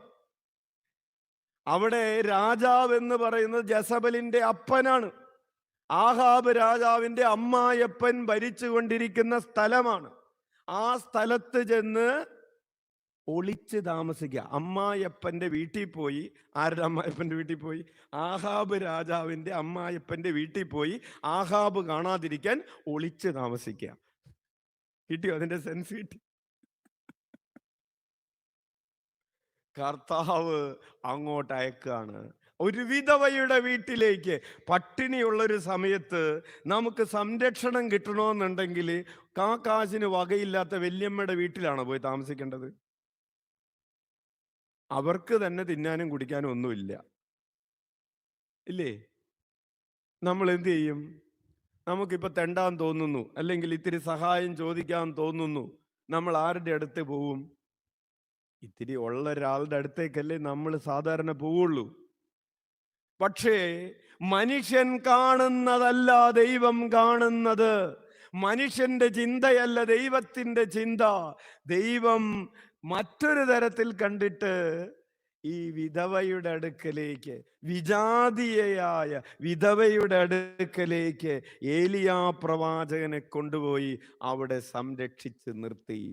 ആഹാബ് രാജാവ് ഏലിയായെ കൊല്ലാൻ അന്വേഷിക്കുന്ന സമയം, ജസബൽ റാണി ഏലിയായെ കൊല്ലാൻ അന്വേഷിക്കുന്ന സമയത്ത്, ജസബലിന്റെ അപ്പൻ രാജാവായിരിക്കുന്ന സ്ഥലത്ത് ഏലിയാ പ്രവാചകനെ ദൈവം കൊണ്ടുപോയി ഒളിപ്പിച്ച് നിർത്തിയത് എന്തിനാണ്? ദൈവം കൊണ്ടുപോയി ഒളിപ്പിച്ച് നിർത്തിയത് ഏലിയായെ ചില കാര്യങ്ങൾ പഠിപ്പിക്കാൻ വേണ്ടിയാണ്. എന്താണ് ഏലിയായെ ദൈവം പഠിപ്പിച്ച കാര്യം? നിനക്ക് സംരക്ഷണം തരുന്നത് രാജാവല്ല, നിന്നെ പോറ്റുന്നതും ഊട്ടുന്നതും ഈ ലോകത്തിലെ സമ്പന്നരോ സമ്പത്തോ അല്ല. നിനക്ക് സംരക്ഷണത്തിന്, നിനക്ക് ഉണ്ണുന്നതിന്, നിനക്ക് ഉടുക്കുന്നതിന് നീ ആശ്രയിക്കേണ്ടത് എന്നെയാണ്. Total trust in the Providence of God. കൈയടിച്ച് കർത്താവിന് നന്ദി പറയാം. പ്രിയപ്പെട്ടവരെ, കർത്താവിൽ ആശ്രയിക്കുന്നവരെയാണ്. മനുഷ്യകരത്താലല്ല, അല്ലേ? നമ്മൾ ഒരു വചനം പറയാറുണ്ടല്ലോ, സൈന്യബലത്താലല്ല, കരബലത്താലല്ല, കർത്താവിനാലത്രേ ഇത് സംഭവിച്ചത്. ഹല്ലേലൂയ. നമ്മുടെ ജീവിതത്തിൽ സംഭവിക്കുന്നതൊന്നും നമ്മുടെ സൈന്യബലത്താൽ, നമ്മുടെ കരബലത്താൽ അല്ല, കർത്താവിനാലാണ്. ഞാൻ ഇന്നുണ്ണുന്നത്, ഞാൻ ഇന്നുടുക്കുന്നത്, ഞാൻ ഇന്നുണ്ണുന്നത്, ഞാൻ ഇന്നുടുക്കുന്നത്, ഞാൻ നടക്കുന്നത് കർത്താവിനാലാണ് എന്ന് പറയുന്ന ഒരു ജ്ഞാനം. പ്രിയപ്പെട്ടവരെ, ഈ പേരാവൂര് ഈ ഭാഗത്തു നിന്നാണ്, കൊളക്കാട് ഈ തൊണ്ടി ഫൊറോനയിൽ നിന്ന് ഒരു കുടുംബം, നിങ്ങളാരുമല്ല, ആ വീട്ടിലെ ഒരു മകള് കാനഡയിൽ പോയി, ലോണൊക്കെ എടുത്തിട്ട് കാനഡയിൽ പോയി. പോകുന്നതിന് മുമ്പ് OET പഠിക്കേണ്ട ആവശ്യം, OET അല്ലല്ലോ, IELTS പഠിക്കേണ്ട കാര്യം ഉണ്ടായിരുന്നു. IELTS പഠിച്ച് 1-2 പ്രാവശ്യം എഴുതി തോറ്റു. അങ്ങനെ ആവിലയിൽ വന്ന് പ്രാർത്ഥിച്ചു, മുട്ടയിൽ വലിഞ്ഞു. 33 പ്രാവശ്യം ചൊല്ലുന്ന ഈശോയെ അങ്ങയുടെ കരുണയിൽ ഞങ്ങൾ ആശ്രയിക്കുന്നു എന്ന പ്രാർത്ഥന കാലത്ത് 5:30 തന്നെ ചൊല്ലാൻ തുടങ്ങി. 101 പ്രാവശ്യം ഈശോയെ എന്ന് വിളിക്കാൻ തുടങ്ങി. IELTS ജയിച്ചു. അത് കഴിഞ്ഞ് അടുത്ത പ്രശ്നം, ലോൺ ആകുന്നില്ല. 10-20 ലക്ഷം രൂപ ലോൺ എടുത്ത് അത് അക്കൗണ്ടിലൊക്കെ കാണിച്ച് അങ്ങനെയാണല്ലോ പോകുന്നത്. അപ്പോൾ അങ്ങനെ ലോൺ ആകുന്നില്ല. ആധാരം കൊണ്ട് വെക്കാൻ ചെന്ന് കഴിഞ്ഞപ്പോൾ അടിയാധാരം വേണമെന്ന് പറയുന്നു, വീട്ടിലേക്കുള്ള വഴി കാണിക്കണമെന്ന് പറയുന്നു, പിന്നെ സിവിൽ സ്കോർ അവിടെ നിന്നാൾ എടുത്തു കഴിഞ്ഞപ്പോൾ കുടിശ്ശിക ഇത്തിരി ഉണ്ടായിരുന്നു എന്ന് പറയുന്നു. എന്തായാലും എല്ലാ പിന്നെയും 33 എന്നുള്ളത് അവർ തന്നെ, അച്ഛൻ പറയാതെ തന്നെ 66 ആക്കി. കൊച്ചു 101 എന്നുള്ളത് കണക്കൊന്നും ഇല്ലാതെ വിളിക്കാൻ തുടങ്ങി. കാനഡയിൽ പോണ്ടേ. അങ്ങനെ എല്ലാം ചെയ്തു. ഒടുവിൽ ഇത് വിസ, ഫസ്റ്റ് പ്രാവശ്യം വിസ അപ്ലൈ ചെയ്ത് കഴിഞ്ഞപ്പോൾ കാശൊക്കെ ആക്കി വിസ കൊടുത്തു കഴിഞ്ഞപ്പോൾ വന്നിരിക്കുകയാണ് വിസ റിജക്റ്റഡ്. വീണ്ടും ഒരു പ്രാവശ്യം മുട്ടയിൽ വലിയാൻ പറഞ്ഞതിന് പകരം കാല് പൊട്ടിച്ച് വന്നിരിക്കുകയാണ്. എന്തു പറ്റി? അച്ഛൻ ഒന്നാണ് പറഞ്ഞെങ്കിലും ഞാൻ 3 എണ്ണം വലിഞ്ഞു. അങ്ങനെ പൊട്ടിച്ച് പിറ്റത്തെ പ്രാവശ്യം വിസ ശരിയായിട്ട്, ആദ്യത്തെ റിജക്റ്റഡ് ആയിട്ട് വിസ പിന്നത്തെ പ്രാവശ്യം വിസ ശരിയായി വന്നു. അങ്ങനെ പ്രിയപ്പെട്ടവരെ, ചുരുക്കി പറയാൻ, കൊച്ചു കാനഡയിൽ ചെന്നു, പഠനമൊക്കെ കഴിഞ്ഞു, ജോലിയൊക്കെ കിട്ടി. ദേ അമ്മ വ്യാഴാഴ്ച കഴിഞ്ഞിട്ട് അച്ഛനെ കാണാനുള്ള തിങ്കളാഴ്ച കാണാൻ വേണ്ടി വന്നിരിക്കുകയാണ്. അവള് ചേച്ചി പറഞ്ഞു, അച്ഛാ കൊച്ചു കാനഡയിൽ നിന്ന് വന്നിട്ടുണ്ട്. പുറത്തിരിക്കുന്നതാ. ഇല്ല, അവള് വന്നിട്ടില്ല. കാനഡയിൽ നിന്ന് വന്നിട്ടുണ്ട്, വീട്ടിൽ വന്നിട്ടുണ്ട്. വ്യാഴാഴ്ച വന്നായിരുന്നോ? വ്യാഴാഴ്ച വന്നില്ല, ഞാൻ വിളിച്ചതാണ് അവളെ. അപ്പൊ അവൾ എന്ത് പറഞ്ഞു? പിന്നെ ലോൺ തിരിച്ചടക്കുന്നത് അച്ഛനാണോ? ഞാനല്ലേ ലോൺ അടക്കുന്നത്. പള്ളിയിൽ പോയിട്ടാണോ നമ്മൾ ലോൺ തിരിച്ചടക്കുന്നത്? ഞാൻ അവിടെ രാത്രിയും പകലും ഇല്ലാതെ, എടി നീ നന്ദികേട് പറയല്ലേ, നമുക്ക് പോയി ഒന്ന് അച്ഛനെ കാണാം, നമുക്കൊന്ന് അവിലയിൽ വ്യാഴാഴ്ചത്തെ ശുശ്രൂഷക്ക് പോകാമെന്ന് പറഞ്ഞപ്പോൾ അവള് പറഞ്ഞതാണ്, പള്ളിയിൽ പോയിട്ടാണോ ഇപ്പൊ നമ്മുടെ ലോൺ അടയുന്നത്? ഞാൻ പണിയെടുത്ത് അയച്ചു തരുന്നത് കൊണ്ടല്ലേ ലോൺ അടക്കുന്നത് എന്ന് പറഞ്ഞ് വ്യാഴാഴ്ചയും വന്നില്ല, കാണാൻ വേണ്ടി വന്ന സമയത്തും വന്നില്ല. Price the Lord. സ്വരമില്ലേ നിങ്ങൾക്ക്? നിങ്ങൾ ഈ പേരാവൂര് ഫൊറോനയാണെന്ന് പറഞ്ഞപ്പോ ഇങ്ങനെ ആകാംക്ഷയോടെ കാത്തിരിക്കായിരുന്നല്ലേ? ഈ ഫൊറോന തന്നെയാണ്, ഒരു സംശയമില്ല. ഹല്ലേലൂയ. അപ്പോൾ പ്രിയപ്പെട്ടവരെ, നമ്മൾ ചില കാര്യങ്ങൾ പരിശീലിച്ചിട്ടില്ല. ഇത്രമാത്രം ട്രെയിനിങ് കിട്ടിയിട്ടും പഠിച്ചിട്ടില്ല. അപ്പൊ പിന്നെ ഒരിക്കലും ഇനി, അപ്പൊ നിങ്ങളൊന്ന് ആലോചിച്ച് നോക്കിയേ, IELTS ആദ്യത്തെ പ്രാവശ്യം തന്നെ എഴുതിയപ്പോ തന്നെ കിട്ടി എന്ന് വിചാരിക്കേ, ലോണിന് അപേക്ഷിച്ചപ്പോ തന്നെ കിട്ടിയെന്ന് വിചാരിക്കേ, ആദ്യത്തെ അറ്റംപ്റ്റിൽ തന്നെ വിസ കിട്ടി കാനഡയിൽ പോയി എന്ന് വിചാരിക്കേ, അപ്പൊ എന്താ ചെയ്യാനേ? ഇത്രയൊക്കെ പ്രശ്നങ്ങൾ ഉണ്ടായിട്ട് കർത്താവിനെ കൂടാതെ എനിക്കൊരടി മുന്നോട്ട് പോകാൻ പറ്റില്ല എന്ന ബോധ്യം കിട്ടിയിട്ടാണ് കർത്താവ്, ആ ബോധ്യം കൊടുത്തിട്ട് കർത്താവ് ഇവിടെ നിന്ന് എമിഗ്രേഷനിൽ ക്ലിയറൻസ് കൊടുത്തുള്ളൂ. എന്നിട്ട് പോലും നമ്മുടെ മനസ്സ് വീണ്ടും മനുഷ്യകരത്തിലും, അല്ലേ? അവളെന്താ പറയുന്നത്? ഞാൻ പണിയെടുത്തിട്ടാണ് ലോൺ അടക്കുന്നതെന്ന് എന്ന് പറയുന്ന മനോഭാവം നമ്മുടെ ഒക്കെ ഉള്ളിൽ അവിടെ ഇവിടെ ഒക്കെ ആയിട്ട് കിടക്കണ്ട്. ഈ മനോഭാവം മാറി കർത്താവാണ് എന്നെ സംരക്ഷിക്കുന്നത്. വറ്റിപ്പോകുന്ന കെറീത്തിലെ അരുവിയോ, കാക്ക കൊണ്ടുവരുന്ന അപ്പമോ, സെറാഫാത്തിലെ വിധവയോ, എനിക്ക് പരിചയമുള്ള രാജാവോ അല്ല, എൻ്റെ അധ്വാനം കൊണ്ടല്ല ഞാൻ നിലനിൽക്കുന്നത്.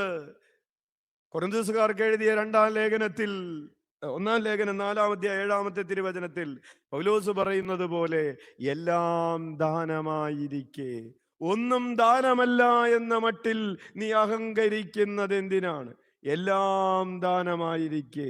1 കൊരിന്ത്യർ 4:7 പറഞ്ഞ ഇന്നത്തെ വചന ശുശ്രൂഷ അവസാനിപ്പിക്കുകയാണ്. സമയമായി കഴിഞ്ഞു. ഇനി നമ്മളൊരു പാട്ട് പാടി കർത്താവിനെ സ്തുതിച്ച് ആരാധിച്ച് ദിവ്യകാരുണ്യ പ്രദർശനം നടത്തി പോവാം. Hallelujah, hallelujah. അപ്പോൾ 1 കൊരിന്ത്യർ 4:7 എടുത്ത്, ദാനമായി ലഭിച്ചതല്ലാതെ നിനക്കെന്തുണ്ട്?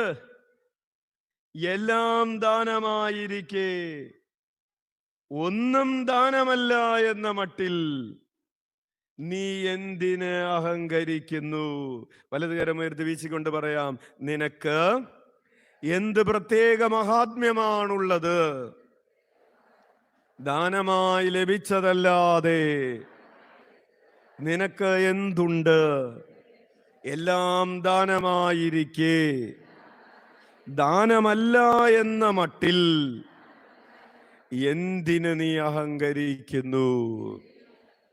ഹല്ലേലൂയ.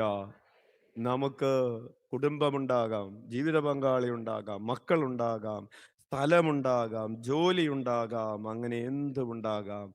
നമുക്ക് ഉള്ളതെല്ലാം പ്രിയപ്പെട്ടവരെ ദാനമാണ്, ദാനമാണ്, ദാനമാണ്, ദാനമാണ്, കർത്താവ് തന്നതാണ് എന്ന് ഏറ്റുപറഞ്ഞ് ജീവിക്കുമ്പോഴാണ് നമ്മൾ വിശ്വസ്തരായിട്ട് സ്തുതിക്കുന്നു, ആരാധിക്കുന്നു, സ്തുതിക്കുന്നു, ആരാധിക്കുന്നു, ഹല്ലേലൂയ, സ്തുതിക്കുന്നു, ആരാധിക്കുന്നു, ആരാധിക്കുന്നു, ആരാധിക്കുന്നു, മഹത്വപ്പെടുത്തുന്നു. കരമടിച്ച് സ്തുതിക്കട്ടെ. ഹല്ലേലൂയ, ഹല്ലേലൂയ, ഹല്ലേലൂയ, ഹല്ലേലൂയ,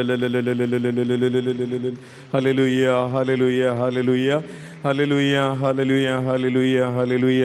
സ്തുതിക്കുന്നു, ആരാധിക്കുന്നു. ശക്തിയോടെ കരമടിച്ച് സ്തുതിക്കണം. Hallelujah, hallelujah, hallelujah, hallelujah, hallelujah, hallelujah, hallelujah. ഉച്ചത്തിൽ വിളിക്കാം ഈശോയേ. ശക്തിയോടെ വിളിക്കട്ടെ. കരുണ വർഷിക്കപ്പെടട്ടെ, കൃപ വർഷിക്കപ്പെടട്ടെ. കരമടിച്ച കാലുകൾ താളത്തിൽ മാറ്റിച്ചു.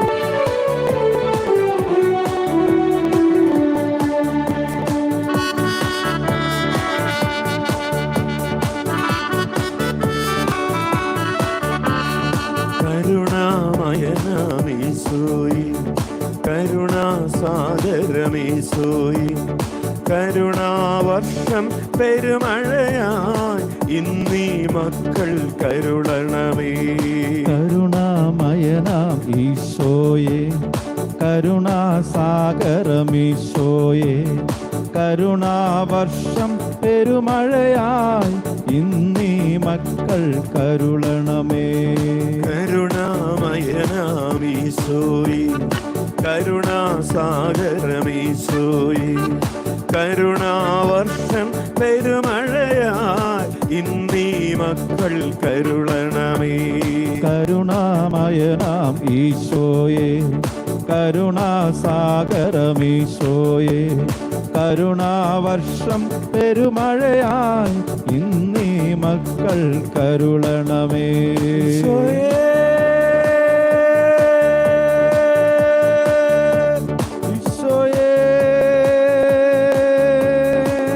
ഹൃദയമൊരുകി വിളിക്കുന്നു,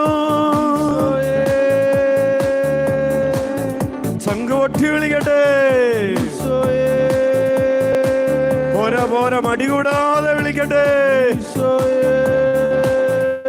പോരാ പോരാ അഭിഷേകത്തോടെ വിളിക്കട്ടെ. സർവശക്തിയോടെ വിളിക്കുന്നു, മുഴുവൻ ആത്മാവോടെ വിളിക്കുന്നു. നമ്മളെ വിശ്വസ്തരായി കണക്കാക്കുന്നവന്റെ നാമം വിളിക്കുന്നു. നമ്മളെ വിളിച്ച് ഒരുമിച്ച് ചേർത്തവന്റെ നാമം വിളിക്കുന്നു. നമ്മളെ തെരഞ്ഞെടുക്കുന്നവന്റെ നാമം വിളിക്കുന്നു. കരമടിച്ച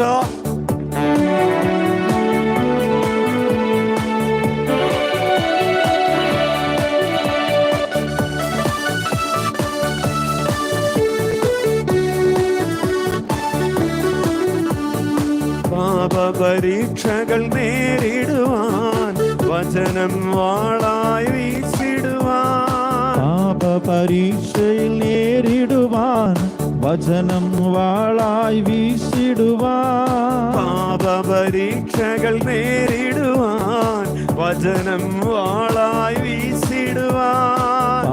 പരീക്ഷകൾ നേരിടുവാൻ വചനം വാളായി വീശിടുവാൻ. ഈശോയെ കരുണാമയനേ വരമരുളിയിടണേ മക്കൾക്കായി. ഈശോയെ കരുണാമയനേ വരമരുളിയിടണേ മക്കൾക്കായി. ഈശോയെ കരുണാമയനേ വരമരുളിയിടണേ മക്കൾക്കായി. ഈശോയെ കരുണാമയനേ വരമരുളിയിടണേ മക്കൾക്കായി. തുള്ളിച്ചാടി പാടാം. ഈശോയെ കരുണാമയനേ വരമരുളിയിടണേ മക്കൾക്കായി. ഈശോയെ കരുണാമയനേ വരമരുളിയിടണേ മക്കൾക്കായി. കരുണാമയനാമീശോയേ കരുണാസാഗരമീശോയേ കരുണാവർഷം പെരുമഴയായി നീ മക്കൾ കരുളണമേ. കരുണാമയനാമീശോയേ കരുണാസാഗരമീശോയേ കരുണാവർഷം പെരുമഴയായി ഇന്നീ മക്കൾ കരുളണമേ. കരങ്ങൾ ഉയർത്തി സ്തുതിക്കാം. ഹല്ലേലൂയ.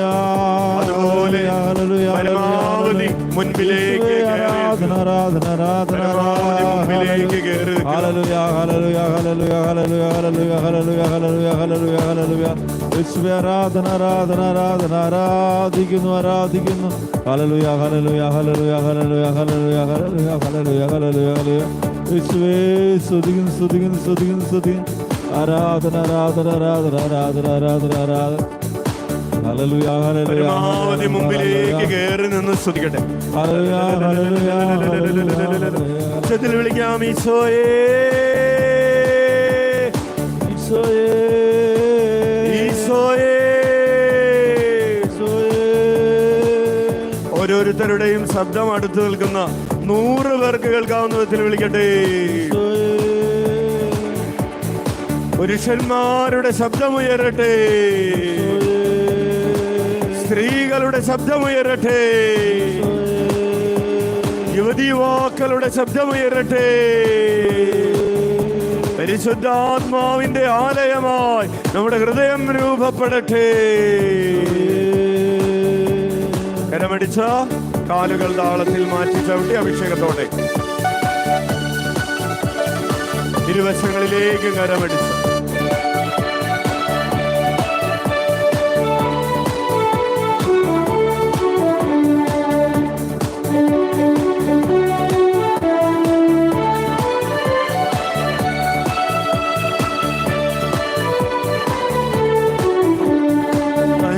പരിശുദ്ധാത്മാവിൽ നിറയാൻ ആത്മാവിൻ ഗേഹമായി മാറിടുവാൻ. പരിശുദ്ധാത്മാവിൽ നിറയാൻ ആത്മാവിൻ ഗേഹമായി മാറിടുവാൻ. പരിശുദ്ധാത്മാവിൽ നിറയാൻ ആത്മാവിൻ ഗേഹമായി മാറിടുവാൻ. പരിശുദ്ധാത്മാവിൽ നിറയാൻ ആത്മാവിൻ ഗേഹമായി മാറിടുവാൻ. ഈശോയെ കരുണാമയനേ വരമരുളിയിടണേ മക്കൾക്കായി. ഈശോയെ കരുണാമയനേ വരമരുളിയിടണേ മക്കൾക്കായി. ഈശോയെ കരുണാമയനേ വരമരുളിയിടണേ മക്കൾക്കായി. ഈശോയെ കരുണാമയനേ വരമരുളിയിടണേ മക്കൾക്കായി. ഈശോയെ കരുണാമയനേ വരമരുളിയിടണേ മക്കൾക്കായി. ഈശോയെ കരുണാമയനേ വരമരുളിയിടണേ മക്കൾക്കായി. കരുണാമയനാം ഈശോയെ കരുണാസാഗരമീശോയെ കരുണാവർഷം പെരുമഴയായി ഇന്നീ മക്കൾ കരുണണമേ. ആരാധന ഓ ആരാധന ആരാധന ആരാധന ആരാധന. കരങ്ങൾ ഉയർത്തി സ്തുതിക്കുന്നു, ആരാധിക്കുന്നു, ആരാധിക്കുന്നു,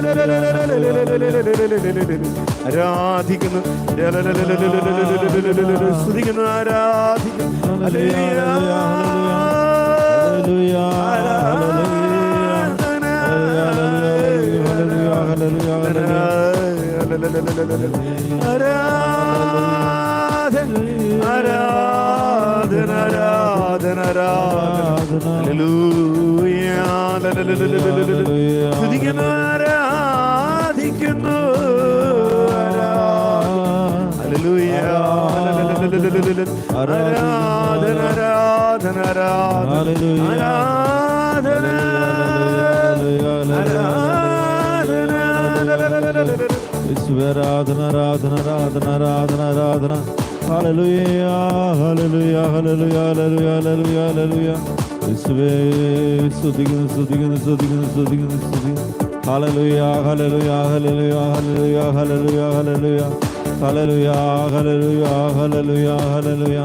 യേശുവേ ആരാധന ആരാധന ആരാധന ആരാധന. Hallelujah hallelujah hallelujah hallelujah hallelujah hallelujah hallelujah hallelujah hallelujah hallelujah hallelujah. യേശുവേ ആരാധന ആരാധന ആരാധന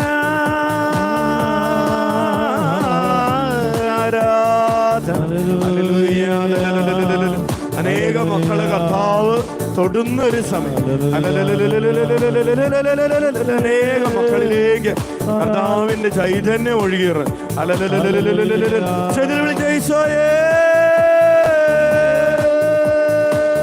സംഘവട്ടി വിളിക്കട്ടെ,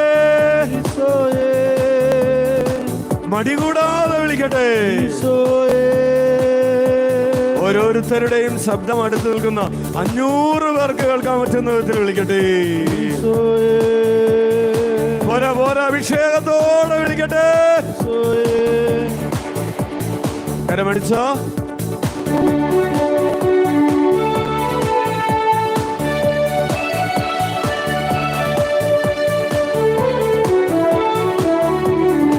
ദൈവരാജ്യമാദ്യം അന്വേഷിക്കുവാൻ, ദൈവനീതി ആദ്യം തേടിടുവാൻ. ദൈവരാജ്യമാദ്യം അന്വേഷിക്കുവാൻ, ദൈവനീതി ആദ്യം തേടിടുവാൻ. ദൈവരാജ്യമാദ്യം അന്വേഷിക്കുവാൻ, ദൈവനീതി ആദ്യം തേടിടുവാൻ. ദൈവരാജ്യമാദ്യം അന്വേഷിക്കുവാൻ, ദൈവനീതി ആദ്യം തേടിടുവാൻ.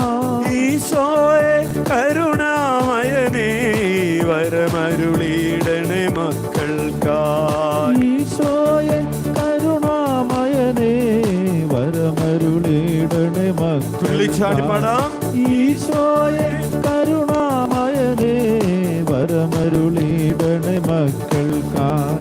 ഈശോയെ കരുണാമയനേ വരമരുളിയിടണേ മക്കൾ. കുതിച്ചുചാടി അഭിഷേകത്തോടെ ഈശോയെ കരുണാമയനേ വരമരുളിയിടണേ മക്കൾക്കായി. കരുണാമയനാം കരുണാസാഗരമീശോയെ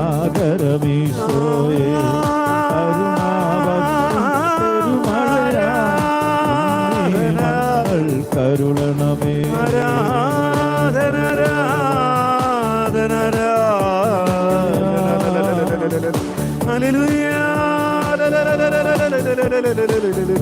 ആരാധിക്കുന്നു, ആരാധിക്കുന്നു.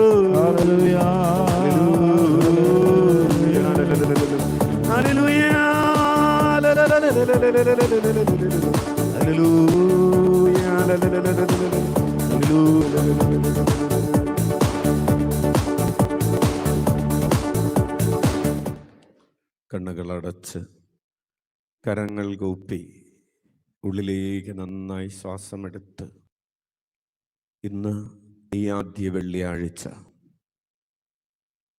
ഈശോയുടെ തിരുഹൃദയത്തെ പ്രത്യേകമായി ധ്യാനിച്ച് പ്രാർത്ഥിക്കുന്ന ഈ ആദ്യ വെള്ളിയാഴ്ച ഈശോയുടെ തിരുഹൃദയത്തിൽ നിന്നൊഴുകുന്ന തിരുജലത്തിൻ്റെ തിരുരക്തത്തിൻ്റെ അഭിഷേകം നിറഞ്ഞു നിൽക്കുന്ന ഈ ആദ്യ വെള്ളിയാഴ്ച പരിശുദ്ധാത്മാവിൻ്റെ ഒരു അഭിഷേകം ഓരോരുത്തരുടെ ഹൃദയത്തിലും ഇപ്പോൾ ഇപ്പോൾ ഇപ്പോൾ ഇവിടെ ഇവിടെ അനുഭവിച്ച ദൈവമക്കൾ പ്രാർത്ഥിക്കട്ടെ. ദേവാലയത്തിൻ്റെ പിറകുഭാഗത്ത് അല്ലെങ്കിൽ വാതിലിൻ്റെ ഓടൊക്കെ ചേർന്ന് നിൽക്കുന്ന സഹോദരരുണ്ട്. അച്ഛൻ സ്നേഹപൂർവം ഓർമ്മിപ്പിക്കട്ടെ, ദിവ്യകാരുണ്യ ഈശോയുടെ ആ ദിവ്യകാരുണ്യത്തിൽ നിന്ന് വരുന്ന പ്രകാശരശ്മികൾ ഏറ്റവും അടുത്ത് അനുഭവിക്കാൻ, ഏറ്റവും അടുത്തേക്ക് കയറി നിൽക്കാൻ, നിങ്ങളുടെ മുൻപിൽ നിങ്ങൾക്ക് കയറി നിൽക്കാൻ സ്ഥലമുണ്ടെങ്കിൽ ഏറ്റവും അടുത്തേക്ക് കയറി നിൽക്കാൻ സ്നേഹപൂർവ്വം, ബെഞ്ച് വിട്ടുപേക്ഷിച്ചാലും കുഴപ്പമില്ല, ബെഞ്ചിൽ നിന്നൊക്കെ ഇറങ്ങി അടുത്തേക്ക് വന്ന് ഈശോയ്ക്ക് നമ്മൾ ആരാധനയുടെ ഒരു വിരുന്ന് വിളമ്പുകയാണ്. ഈശോ നമുക്ക് തൻ്റെ സാന്നിധ്യത്തിൻ്റെ വിരുന്ന് തരുന്ന ഈ സമയം നമ്മൾ ഈശോയ്ക്ക് ആരാധനയുടെ വിരുന്ന് വിളമ്പുന്ന അമൂല്യമായൊരു സമയമാണ്. നമ്മൾ വചനം വായിച്ചു. ഇതാ അവിടുന്ന് വിളിച്ചവർ, തിരഞ്ഞെടുത്തവർ, വിശ്വസ്തരായി ആരാധിക്കുന്നതിൽ വിശ്വസ്തരായി കാണപ്പെടുന്നവർ, വിശ്വസിക്കുന്നതിൽ വിശ്വസ്തരായി കാണപ്പെടുന്നവർ, ദൈവത്തെ ഹൃദയം കൊണ്ട് സ്നേഹിക്കുന്നതിൽ വിശ്വസ്തരായി കാണപ്പെടുന്നവർ, അനുതപിക്കുന്നതിൽ വിശ്വസ്തരായി കാണപ്പെടുന്നവരാണ് കുഞ്ഞാടിൻ്റെ കൂടെയുള്ളത്. വെളിപാട് 17:14. അവർ, കുഞ്ഞാടിൻ്റെ കൂടെയുള്ളവർ, വിളിക്കപ്പെട്ടവരും തിരഞ്ഞെടുക്കപ്പെട്ടവരും വിശ്വസ്തരുമായിരുന്നു. സ്നേഹിക്കുന്നതിൽ വിശ്വസ്തരായിരുന്നു, പ്രാർത്ഥിക്കുന്നതിൽ വിശ്വസ്തരായിരുന്നു, ആരാധിക്കുന്നതിൽ വിശ്വസ്തരായിരുന്നു, വചനം പ്രഘോഷിക്കുന്നതിൽ വിശ്വസ്തരായിരുന്നു. അന്ത്യം വരെ വിശ്വസ്തരായി കാണപ്പെടുന്നതിനുള്ള കൃപ കർത്താവ് നമുക്ക് തരുകയാണ്. കർത്താവിൻ്റെ സന്നിധിയിൽ പരമമായ ആനന്ദമുണ്ടെന്ന ബോധ്യത്തോടെ കരങ്ങൾ ഉയർത്തി ദൈവമക്കൾ സ്തുതിക്കട്ടെ.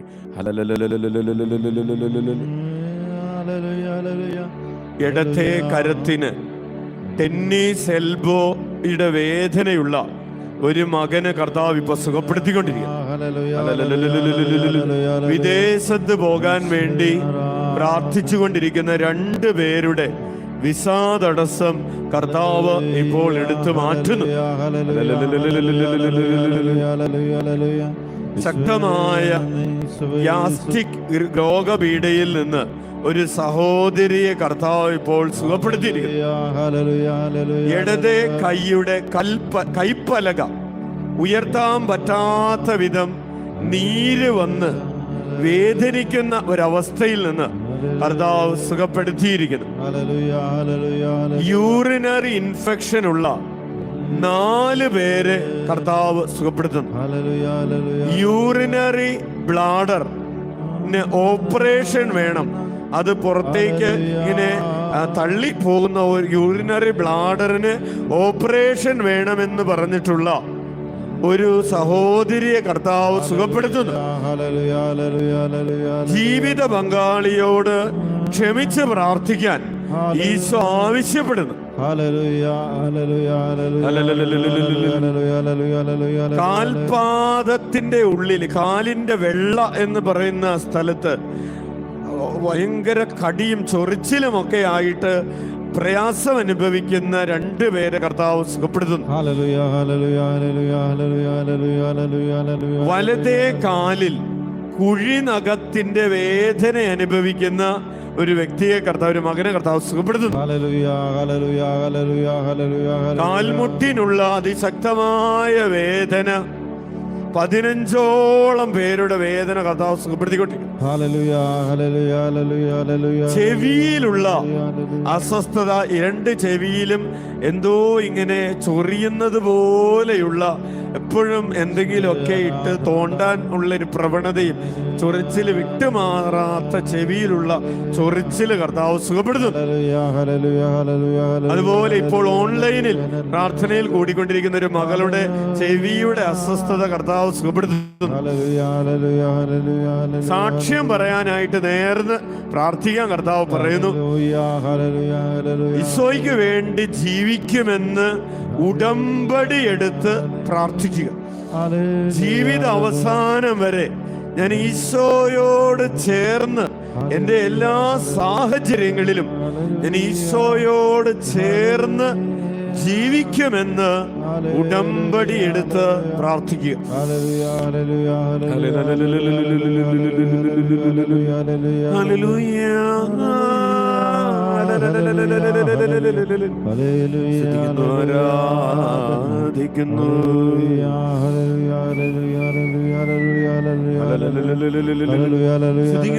ആരാധിക്കുന്നു.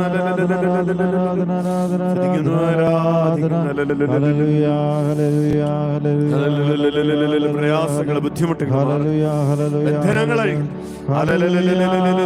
കുടുംബത്തിൽ സമാധാനമില്ലാത്ത സാഹചര്യങ്ങൾ,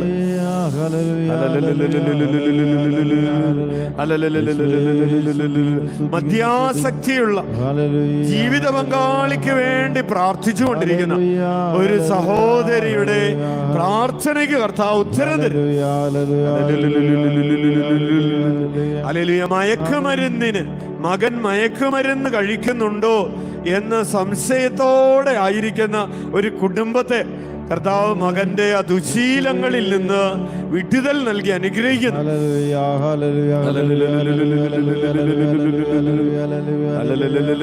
വിവാഹം കഴിഞ്ഞ് 8 വർഷത്തോളമായിട്ടുള്ള മക്കളില്ലാതെ വിഷമിക്കുന്ന ഒരു കുടുംബത്തിന് വേണ്ടി പ്രത്യേകം പ്രാർത്ഥിക്കുന്നു. വിശ്വസിച്ച് പ്രാർത്ഥിക്കും. വിശ്വസിച്ചാൽ നീ ദൈവമഹത്വം ദർശിക്കും. കർത്താവിന്റെ ശക്തിയിൽ ആശ്രയിക്കും.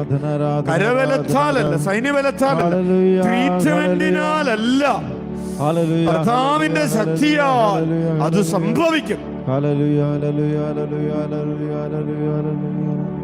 കണ്ണുകൾ അടച്ച് കരങ്ങൾ കൂപ്പി ഉള്ളിലേക്ക് നന്നായി ശ്വാസമെടുക്കട്ടെ. നമ്മുടെ ചില പാപങ്ങൾ, പ്രിയപ്പെട്ടവരെ, ചില നന്ദികേടുകള് തിരുഹൃദയനാഥൻ വിശുദ്ധ മാർഗ്രറ്റ് മേരി അലക്കോക്കിന് പ്രത്യക്ഷപ്പെട്ടപ്പോൾ അവളോട് പറഞ്ഞ പ്രധാനപ്പെട്ട കാര്യങ്ങളിലൊന്ന്, എൻ്റെ മക്കളുടെ പാപകരമായ ജീവിതത്തെ ഓർത്ത്, നന്ദിയില്ലാത്ത ജീവിതത്തെ ഓർത്ത് എൻ്റെ ഹൃദയം വളരെയേറെ വേദനിക്കുന്നു എന്നാണ്. ഈശോയുടെ ഹൃദയത്തിൻ്റെ വേദന, ഈശോയുടെ ഹൃദയത്തിലേക്ക് തുളഞ്ഞു കയറുന്ന ആ മുൾമുടി, തൻ്റെ മക്കൾ തന്നിൽ വിശ്വസിക്കുന്നു എന്ന് പറയുന്നവർ തന്നോട് കാണിക്കുന്ന അവഗണനയും നന്ദിയില്ലായ്മയുമാണ്. പ്രിയപ്പെട്ടവരെ, നമുക്ക് ആത്മപരിശോധന ചെയ്യാം. ഈശോ എൻ്റെ മേൽ, എൻ്റെ കുടുംബത്തിൻ്റെ മേൽ വർഷിച്ചിട്ടുള്ള നിരവധിയായ നന്മകൾക്ക് ഞാൻ വേണ്ട വിധം നന്ദി പ്രകാശിപ്പിച്ചിട്ടുണ്ടോ?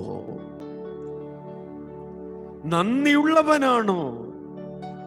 നന്ദിയുള്ളവളാണോ? നന്ദിക്ക് പകരം എനിക്കെപ്പോഴും പരിഭവങ്ങളാണ്, പരാതികളാണ്, പെറുപെറുപ്പുകളാണ്. എനിക്ക് ഈശോയുടെ മുൻപിൽ അർപ്പിക്കാൻ എൻ്റെ കണ്ണീര് മാത്രമേ ഉള്ളൂ. കൃതജ്ഞതയുടെ സ്തുതിഗീതങ്ങളില്ലേ? കർത്താവ് എൻ്റെ മേൽ ചൊരിഞ്ഞ നന്മകൾക്ക് ഞാൻ എന്ത് പ്രത്യുപകാരം ചെയ്യും? കർത്താവ് എൻ്റെ മേൽ ചൊരിഞ്ഞ നന്മകൾക്ക് ഞാൻ എന്ത് പ്രത്യുപകാരം ചെയ്യും? അവിലായിലെ വിശുദ്ധ അമ്മ ത്രേസ്യ നമ്മെ ഓർമ്മിപ്പിക്കുന്ന ഒരു സത്യമുണ്ട്. നമ്മൾ ലഭിച്ചിട്ടുള്ള അനുഗ്രഹങ്ങൾക്ക് എത്രമാത്രം നന്ദി പ്രകാശിപ്പിക്കുമോ അതിനനുപാതികമായി കർത്താവ് വീണ്ടും വീണ്ടും നമ്മുടെ മേൽ കൃപകൾ വർഷിക്കുമെന്ന്.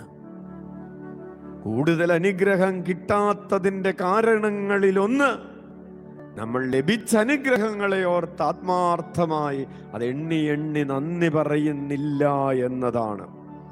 ഉള്ളിലേക്ക് നന്നായി ശ്വാസം വലിച്ചെടുത്ത് നമ്മുടെ നന്ദി പറയാത്തതിൻ്റെ കുറവ് ഇന്ന് പരിഹരിക്കപ്പെടണമെന്ന് ആഗ്രഹിച്ച് ഞാൻ കാണുന്ന കാഴ്ചകളെ ഓർത്ത് എനിക്ക് നന്ദി പറയേണ്ടതായിട്ടുണ്ട്.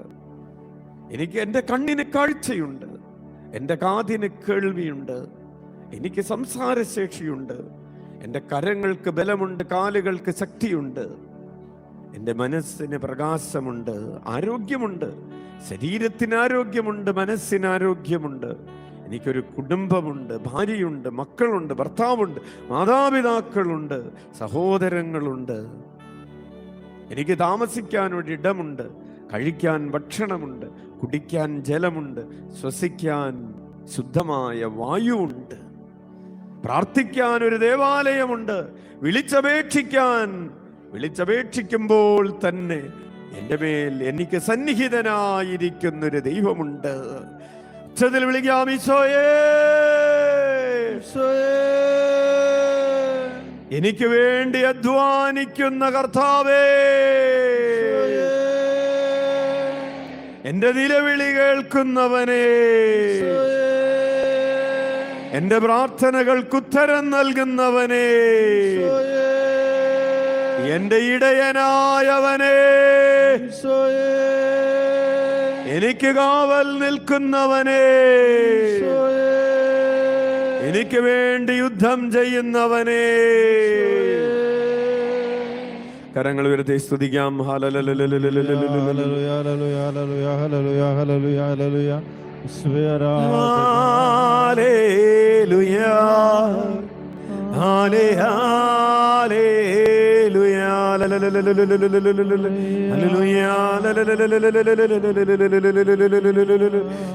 കരമടിച്ച് സ്തുതിക്കട്ടെ. ഹല്ലേലൂയ. കർത്താവിന്റെ ഇടയനാ, എനിക്കൊന്നിനും ഇതുവരെ കുറവുണ്ടായിട്ടില്ല.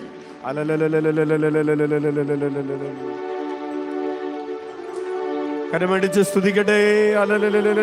കാലുകളൊക്കെ ഒന്ന് താളത്തിൽ മാറ്റിച്ചവിട്ടി സ്തുതിക്കട്ടെ. അനേകം പേരെ കർത്താവ് ശക്തിപ്പെടുത്തുന്നു, അനേകം പേരെ കർത്താവ് ബലപ്പെടുത്തുന്നു. കർത്താവ് എൻ്റെ ഇടയനാണ്, എനിക്കൊന്നിനും കുറവുണ്ടാവുകയില്ല. കർത്താവിൻ്റെ യോദ്ധാവാണ്, എനിക്ക് വിജയമുണ്ടാകുക. കർത്താവിൻ്റെ കോട്ടയാണ്, എനിക്ക് സംരക്ഷണമുണ്ടെന്ന് ഹൃദയത്തിലേറ്റു പറഞ്ഞ് സ്തുതിക്കുന്നു. കരങ്ങൾ ശിരസിന് മുകളിൽ ഉയർത്തി കരമടിച്ച് സ്തുതിക്കട്ടെ.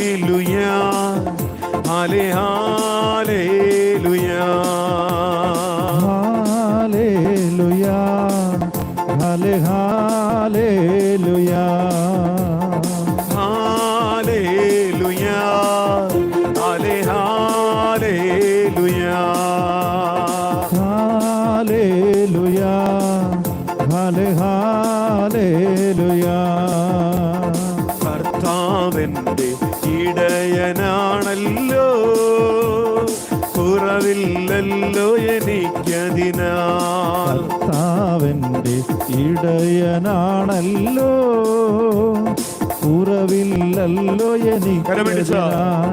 കർത്താവിൻ്റെ ഇടയനാണല്ലോ, കുറവില്ലല്ലോ എനിക്കതിനാൽ. കർത്താവിൻ്റെ ഇടയനാണല്ലോ, കുറവില്ലല്ലോ എനിക്കതിനാൽ. ഹല്ലേലൂയാ, ഹല്ലേലൂയാ, ഹല്ലേലൂയാ, ഹല്ലേലൂയാ. വിളിക്കാം, ഈശോയേ,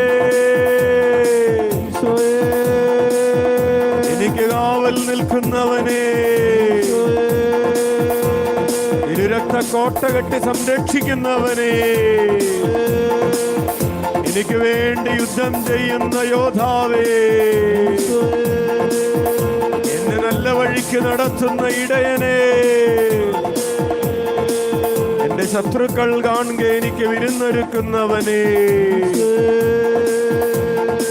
കരമടിച്ച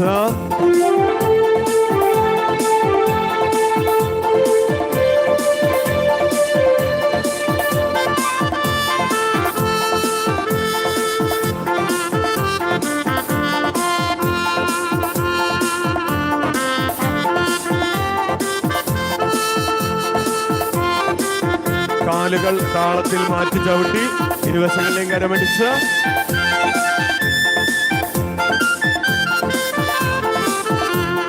കർത്താവെന്റെ യോദ്ധാവാണല്ലോ, വിജയമുണ്ടല്ലോ എനിക്കതിനാൽ. കർത്താവെന്റെ യോദ്ധാവാണല്ലോ, വിജയമുണ്ടല്ലോ എനിക്കതിനാൽ. കർത്താവെന്റെ യോദ്ധാവാണല്ലോ, വിജയമുണ്ടല്ലോ എനിക്കതിനാൽ. കർത്താവെന്റെ യോദ്ധാവാണല്ലോ, വിജയമുണ്ടല്ലോ എനിക്കതിനാൽ.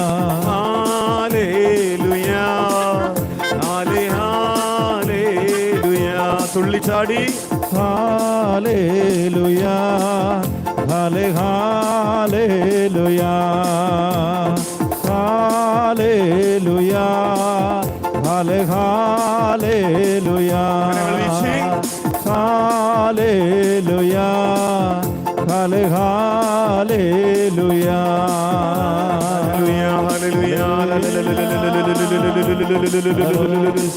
ആരാധന സ്തുതിക്കുന്നു, ആരാധിക്കുന്നു, ആരാധിക്കുന്നു. ഹല്ലേലൂയാ,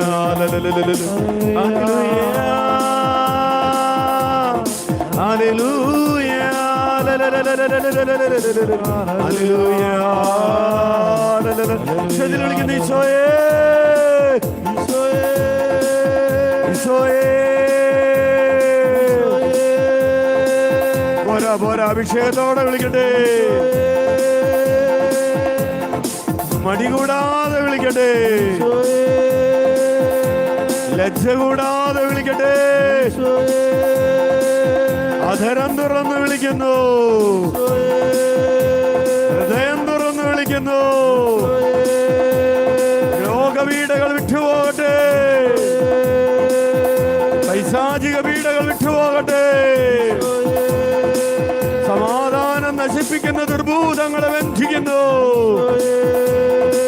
സാമ്പത്തിക മേഖലകൾ അനുഗ്രഹിക്കപ്പെടട്ടെ, വന്ധ്യമായ ഉദരങ്ങൾ അനുഗ്രഹിക്കപ്പെടുന്നു.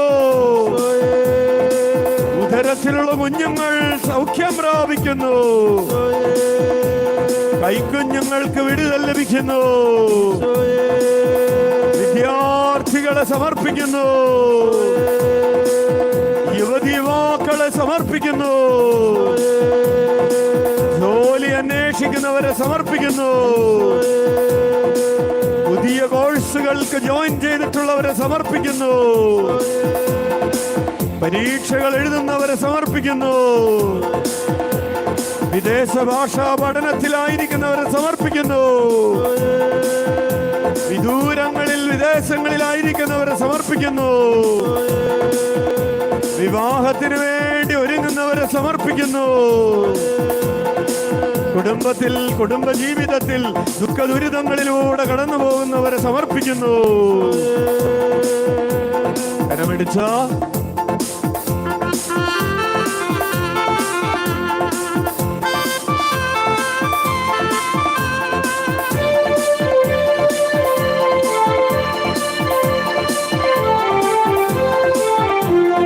കർത്താവെന്റെ കോട്ടയാണല്ലോ, രക്ഷയുണ്ടല്ലോ എനിക്കതിനാൽ. കർത്താവെന്റെ കോട്ടയാണല്ലോ, രക്ഷയുണ്ടല്ലോ ഉണ്ടല്ലോ എനിക്കതിനാ.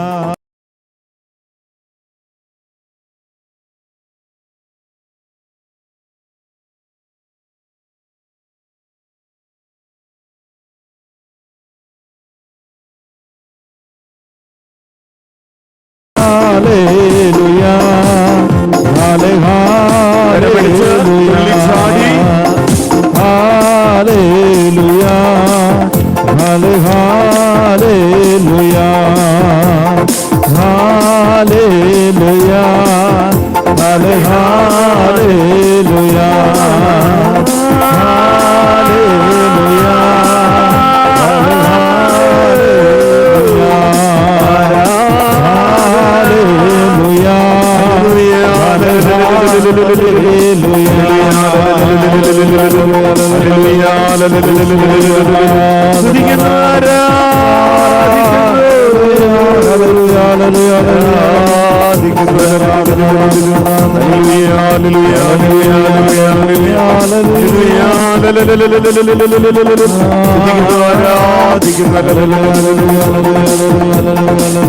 ആരാധിക്കുന്നു.